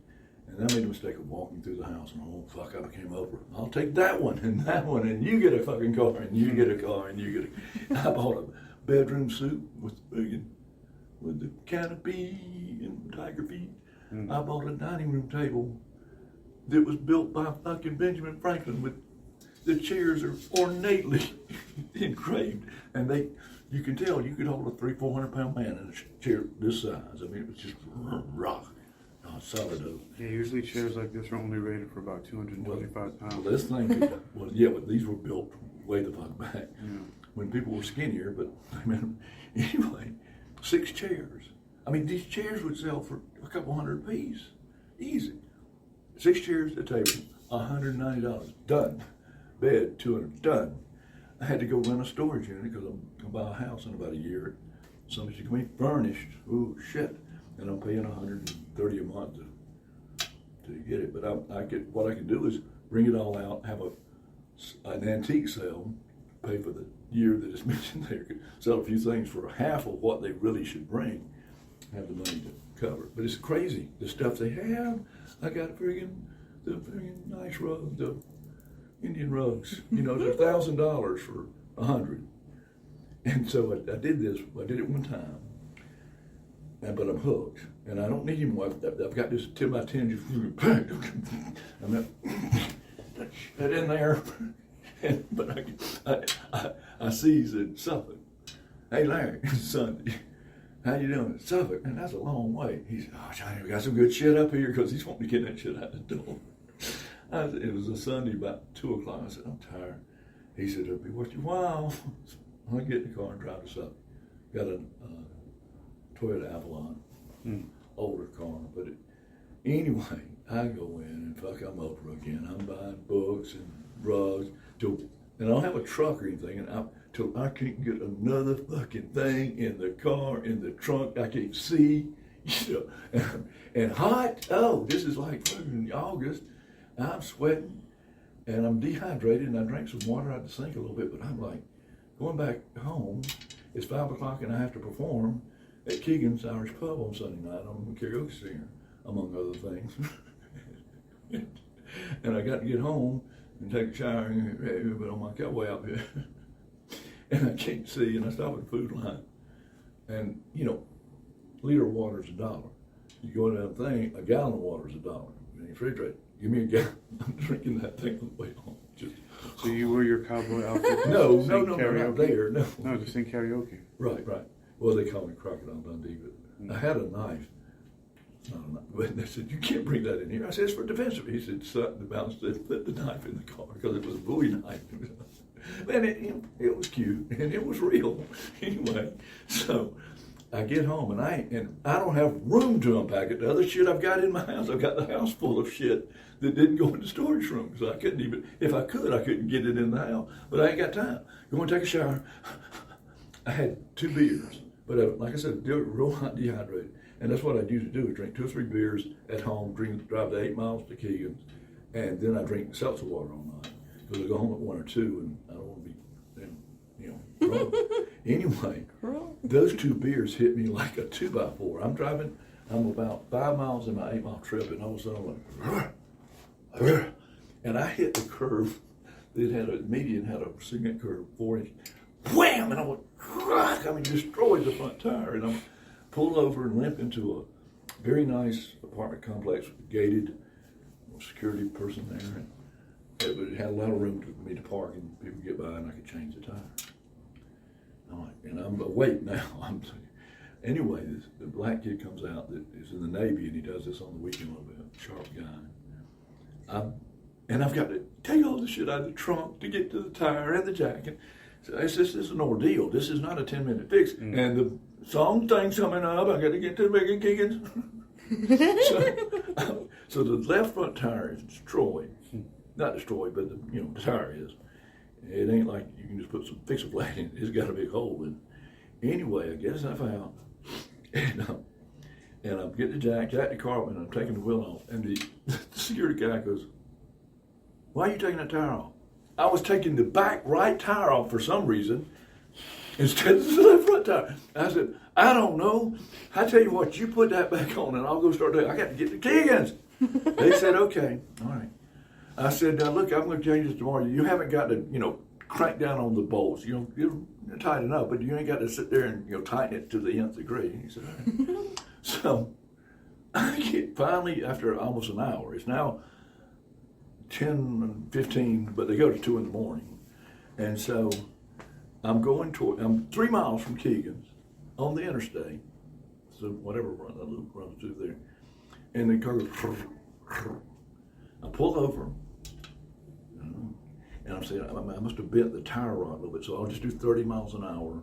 I gotta get there. The show must go the fuck on. And so I'm going 30 miles an hour, and the light traffic is 10:30, 11 on Sunday night. So, and all of a sudden, my back right tire passes me and goes about 200 yards. I'm like, fuck, he didn't tighten the nuts enough. The wheel came off. And the car didn't do a 180. I said, shit. I moved over and had a big emergency line. So I moved over there. Oh, fuck. What the fuck? Sunroof was open just a little bit. It rained just a little bit. With an iPhone, the cord, if it gets snapped, it does not conduct electric. It doesn't charge your phone. I found that out there at 0. My phone does not. No juice. Nobody's stopping. I hang a fucking handkerchief off pardon my French. There's another story about that French stuff. But anyway, I've got a handkerchief, and I start taking pieces of styrofoam and throwing them in the road, trying to say, "Somebody better help me. call a fucking thing or somebody, a policeman or something. I ain't going nowhere. All tires up there and the freaking hubs messed up.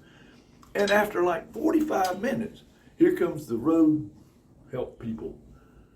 What's happened, son? Oh shit, your tire's gone. Oh, I know where it is, sir. It's up here about 200 yards on the right. He said, well, we'll get a cop here. 45 minutes later, cop shows up. You been drinking? No. You got something? I need a drink right now. It's like fucking 1 o'clock in the morning. And I'm like, he said, well, we'll have to have it towed. I said, no shit. I thought I'd limp home on 3 fucking wheels. You got anything to drink or smoke or something? I need to calm the fuck down. And he's like, sir, let me get a tow truck. Another hour for the tow truck to get there. And you're like, gosh, I'll make $1.85 when you tow this son of a bitch. Just can't you get here quicker than that? I get home at 2:33 in the morning, left the car at fucking someplace to fix it. And then I call insurance. They said, we've totaled the car. I said, totaled it? It's an 07, it's 10 years old. Well, no, it's 15 years old now. But it runs like a top. And I said, you totaled it. How much am I getting? $3,700.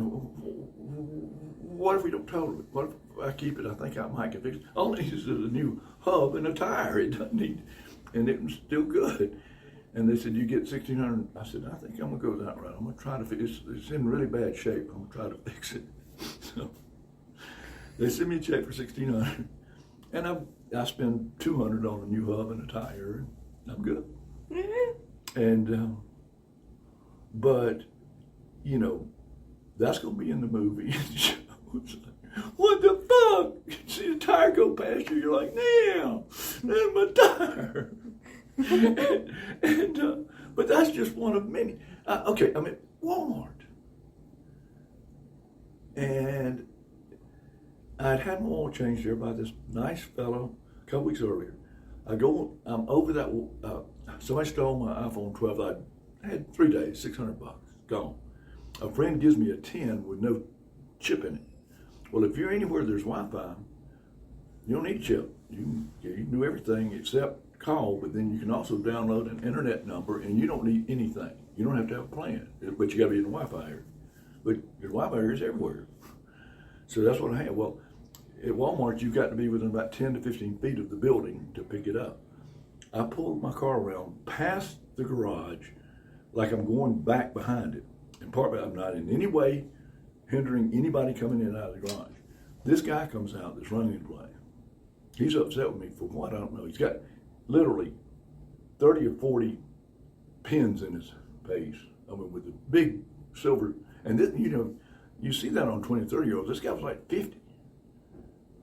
And he's get that motherfucking, hey motherfucker, get that what? Get that motherfucking car out of here. I said, I'm not bothering you. You get that car out of here, I'm gonna have it towed. It costs you $108 to get out and tow. I said, I'm not bothering you. I give it, motherfucker. And I started saying, well, I'm a motherfucker? What the fuck are you, motherfucker? And I'm hoping this is all on tape because I'm gonna sue them. Because me and another guy pushed the car fucking 50 yards out there, and he's laughing the whole time. I mean, you did what the fuck I told you. That night, they towed it to a place, cost me $180, and I had done what they said do, and when I got to the place the next day, I said, look, I work with homeless people. Look at that food that's in there. I was trying to get that. Could you give me maybe a break? Nope, $1.80. You can't do it for $9. Nope, $1.80. Yeah. But I have to go back to Walmart, which I'll never go there again. Not the one on First Columbia. So you go to Target's right across the street. You pay an extra nickel for each thing, but people there are like, da, da, da, da. Walmart, they're like, I work at fucking Walmart, motherfucker. I'm at self-checkout. Need some help. You're me. This is the guy. He's right here. Hey, son, I need some help. I got you. I swear. I'm walking too fast. And it takes you like 3 minutes to get. I said, are you okay? He's like 20, 21, 6'3", 6'4". Yeah, I'm fine. I said, what the fuck? I said, did you play sports? Yeah. But you got killed because you could catch your ass from anywhere. He said, No, sir, what I found is the slower I walk, the sooner my fucking 8 hours are over. I said, "No, that's not how. The faster you work it, time passes fast. Not for me. See ya." I mean, I'm going, God almighty. But at Target, people, "Hey, how you doing?" And it's worse than extra nickel. Because you leave there feeling pretty good. You leave Walmart going, dun, dun, dun, dun. Same thing with 7-Eleven, Wawa, 7-Eleven. Oh, I was going to tell you. So here I am helping people. Evidently, I've got some little aura because I walked in at 5 o'clock and I wake up at 4:30 every morning if I go to bed at like 12. And I walked. I was on 24th, 4 blocks from the beach. Disney World. But not at 4 in the morning. There's nobody out. There's Walmart on with 7-Eleven on every corner in the car, but they're not. They're 7 to 10 blocks apart. Walking one, I swear, the person's face went like in the fucking. I saw horns for just a second, and he said, "What the fuck do you want?" I went, "I want some coffee. Don't pay for it. No, get the fuck out of here." I'm going, "Can I get some coffee?" And he's like, "I swear, that was what he opened was, what the fuck do you want?" I'm going, that must be the new slogan at 7-Eleven is, "What the fuck do you want?" And so, anyway, he look, and I said, "Fuck you, I'm getting some coffee." So I get the coffee. He said, "You ain't got to pay for it. Get the fuck out of here." I'm like, "Look." Wings come out and I'm flapping away, you know. And he said, "I knew you were a fucking angel, you motherfucker." And I'm going, "Look." And it happened again at another 7-Eleven. Did almost the exact same thing. Get the fuck out. And I'm going, "God, Satan, you're rocking right now." I'm out there with the damn blue herons. They're going, "What the fuck?" I said, "I'm bigger than your ass. You're big, but I got a wingspan of 6 feet. Yours is only 4. And then there's a guy on 17 that was in a car accident when he was 17. He's 35, 40, he's overweight, and he's like this. And he's and it's not an electric chair. It has to be put. And he can do it, but it's really hard. Sunday morning, I stayed somewhere close to there. I'm walking to church, which is 25 blocks. I was, well, no, the 17th, it's at 33rd. I see him a block, and I'd seen him before and said, "Hey," I didn't know him. And I see him like a block and a half away by himself, trying to cross the street. He's heavy, he's way overweight, and it'd be hard with an electric chair, but he's manually. Said, "Good morning." "Hey, are you okay?" "No." And he said, "Oh, yeah." I go over there and said, "What's the matter? What do you need?" "Push." I said, so I'm pushing. He wants to go to 7-Eleven. He's got an apartment right there. And evidently, he got some money for the car accident because it's a nice 2-bedroom apartment in a nice little 3-story apartment complex. I found out later. Anyway, we're going to 7-Eleven. I have like $1 on me. He said, "Oh, we get some Diet Pepsi and some donut and some chip." I said, "I don't have any. I've got money." We get there, and the woman in there, "What the heck do you want?" I'm going, "I'm helping you motherfucker." I said, "Helping this guy get some food." "Well, hurry." "Damn, woman. What? Good Samaritan here, bitch. What the fuck is wrong with you? Just get out of here." And I'm like, Anyway, so he wants a Diet Coke and sugar donuts. And I said, like, "You don't need to be eating this shit. You need to be doing a keto or something, get some of this weight off you." "Oh, when I'm pushing, when we're getting a curb, getting 300 pounds up on the curb, all I can do." So we're going back to his apartment, 3 blocks, 4 blocks. I'm working him back over there. Oh, no, as we go to, he pulls the sock back and he pulls out a few dollars, $5 or something. And so as we're getting ready to leave, I said, he needs some protein too. Well, they had some empanadas or some kind of shit there that was on the heat. And, 4 of them, it looked like $1 or $2. So I put it up there with everything. And it came to $7.84, and he had $5.25. And I said, and I mean, I had picked up the little basket and said, I didn't touch them or anything. And I said, we can't get the empanadas or whatever. And she said, "Well, I guess I'm going to have to throw them away." I went, I didn't touch it. No, got thrown away. And then we were walking out, and we had like $1.10 left over by not buying. I said, how about I give you $1.10 for them? You know, and I got to throw them away, and at least y'all get $1.10. No, fuck you. Get the fuck out of here. I'm going, That's what I'm telling you exactly what happened. So we go back to his house, and he's a nice guy, but he's lonely. He's by himself, and the place was very nicely done. You know, new appliances, new kitchen. I mean, I think he said he'd been there a year, but it was clean. And somebody comes over and cleans and cooks for him. And I'm like, they're cooking the wrong shit for you. You need to be eating kale and carrots and shit, and take about 100 pounds of this off, and you'd be able to push your thing better. You wouldn't need as many pushes from other people. But I was going to go to church, but all right, this is church today, God. So we watched a televangelist, one of the good ones. There's several that are Joel Osteen. I think Joel's going to hell unless he never talks about Jesus. You're going to be successful. He can talk and he's on talk at the same time. I can do that. You ever seen Joel? Joel's something. He's down there in Louisiana when that Katrina hit. He didn't let nobody come to hugging church. He could have held, 5,000-10,000 people. No, they ain't come to my church. They ain't gonna do anything shit in my church. And they said, oh, they're coming in your church because they destroyed the Superdome. They had thousands of people in there, and the plumbing quits working, and they're shitting everywhere, and people died in there. A few died and there were bodies floating. It was terrible, but not as bad as this thing. 25,000 people died last week in that earthquake in, what was it, India? Or something, not India, but Turkey. Turkey. You know, I wonder when you got Greece and Turkey, if they get together and get it fried or that deep. Yeah. Anyway, I'm sorry. Y'all were in the middle of stuff. You said, wait. I've got to help my friend that's got ADD. You could keep saying D fucking ever, and you wouldn't get that. You couldn't cover his freaking shit. No, I'm fine. No, the fuck you're not. You're 30 minutes late, and you think fine. You'll be good. Sometimes it's hard to be good, but if you're bad, it catches up with you. Sometimes.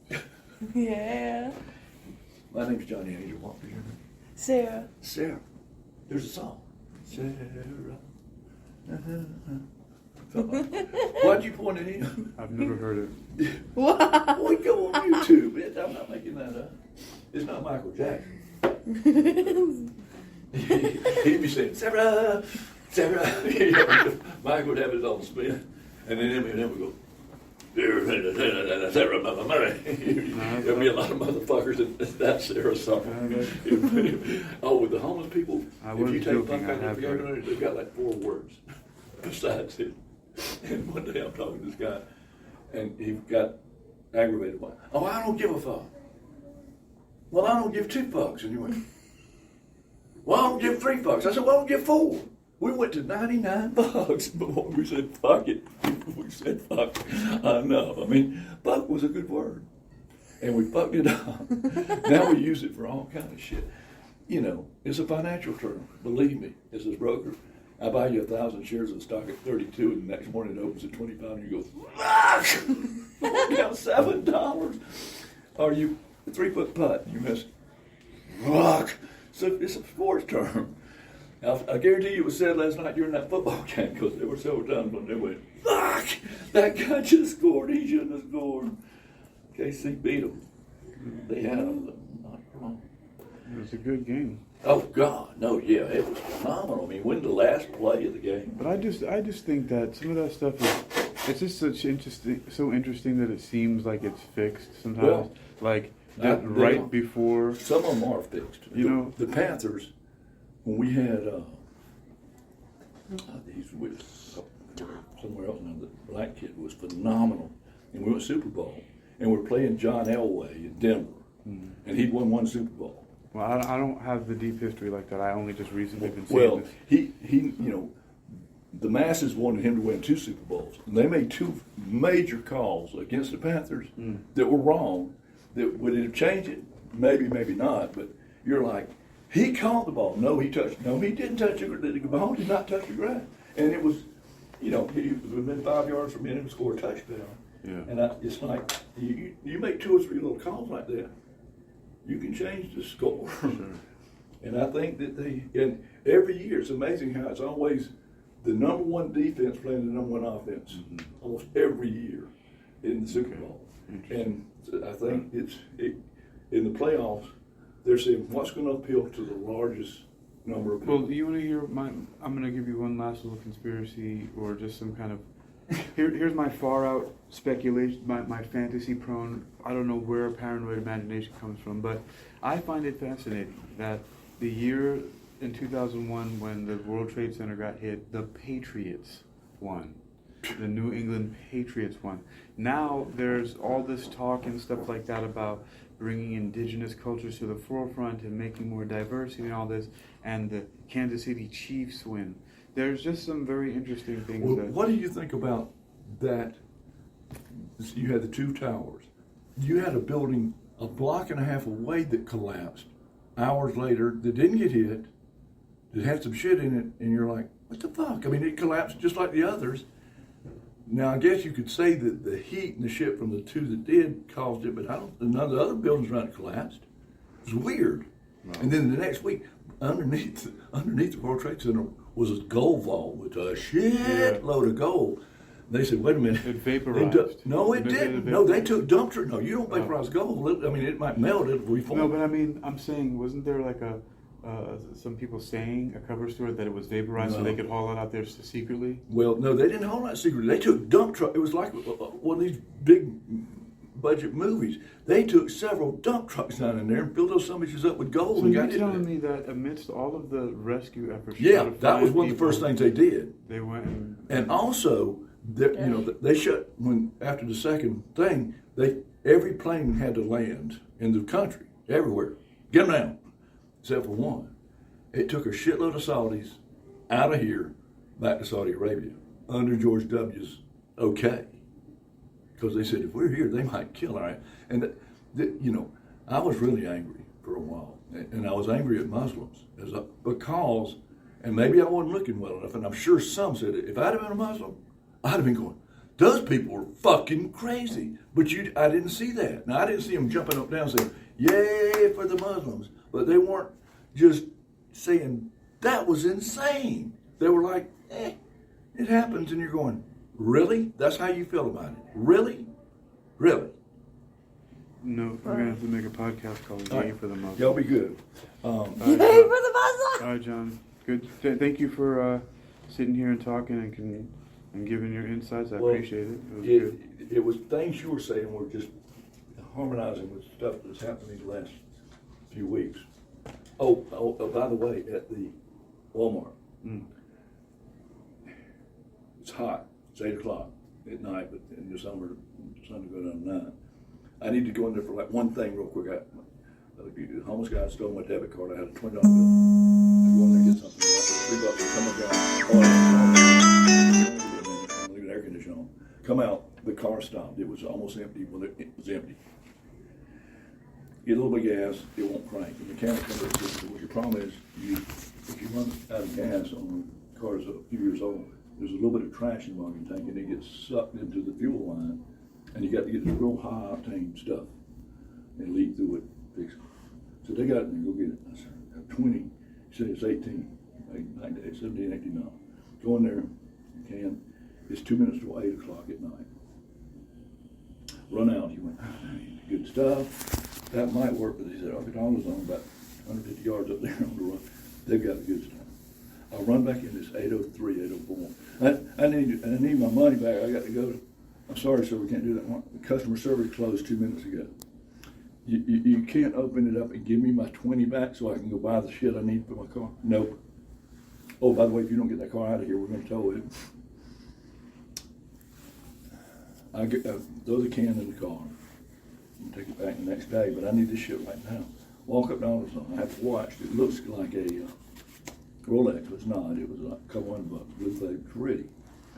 45-year-old white manager. And I said, sir, I need this kind of stuff to get my car out of here. They're going to tow me I've got $2. This watch here cost me a couple $100. If I could leave this with you, I'll come back tomorrow or the next day and pay you. I can't do that. What? No, you won't do that. You can do it. You think I'm gonna leave a $200 watch here for an $80 can of shit? Nope, can't do it. I walk outside and I said, God, I don't want to ask 18 people for $1. There's a 16-year-old black kid pushing carts into Walmart. Some of them gives me a $20 bill and I'm going. I said, what are you doing, Lord? He said, I felt led to give you this. I said, you shouldn't be giving people 20s. But I can really use this right now. And I went back a few days later. I said, you don't. He said, something told me to give you that money. I said, that was scary, y'all.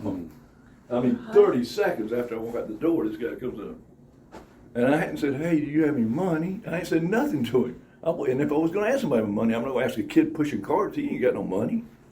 I've never had a millionaire give me a $20 bill. What the hell? I mean, it was crazy. Wings came out, the halo started going. What the hell? Y'all be good. Take care, John. Bless you. All right.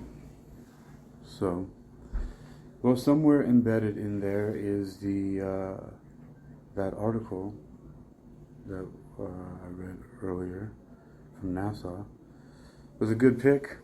I'm glad that we got to look at that comparison between astrology and whatnot, and I don't know what led into that, but it was interesting. I was glad to be able to listen and converse there. So now let's move on to what our next mission is. What say you? A Kirin holding is a weapon. America is extraordinarily excessive. The FDA. Paradigm shifts. Limitless, limited. Just because it was so funny, Nanny activated. What was it? What was it activated? Nanny activated. Oh, nanny activated. Start making bread again. The nth degree. Mandela effect? That was just me at the end. Too stingy is wasteful. Farmers. Martin Luther. The code. When the world's gonna end. How they did their little math stuff as strife and discord.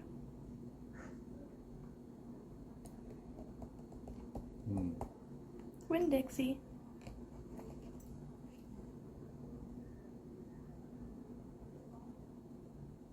All right, we got some good notes there. Johnny Angel. Let's see, it is now almost 20 minutes after 4. All right, time to regroup.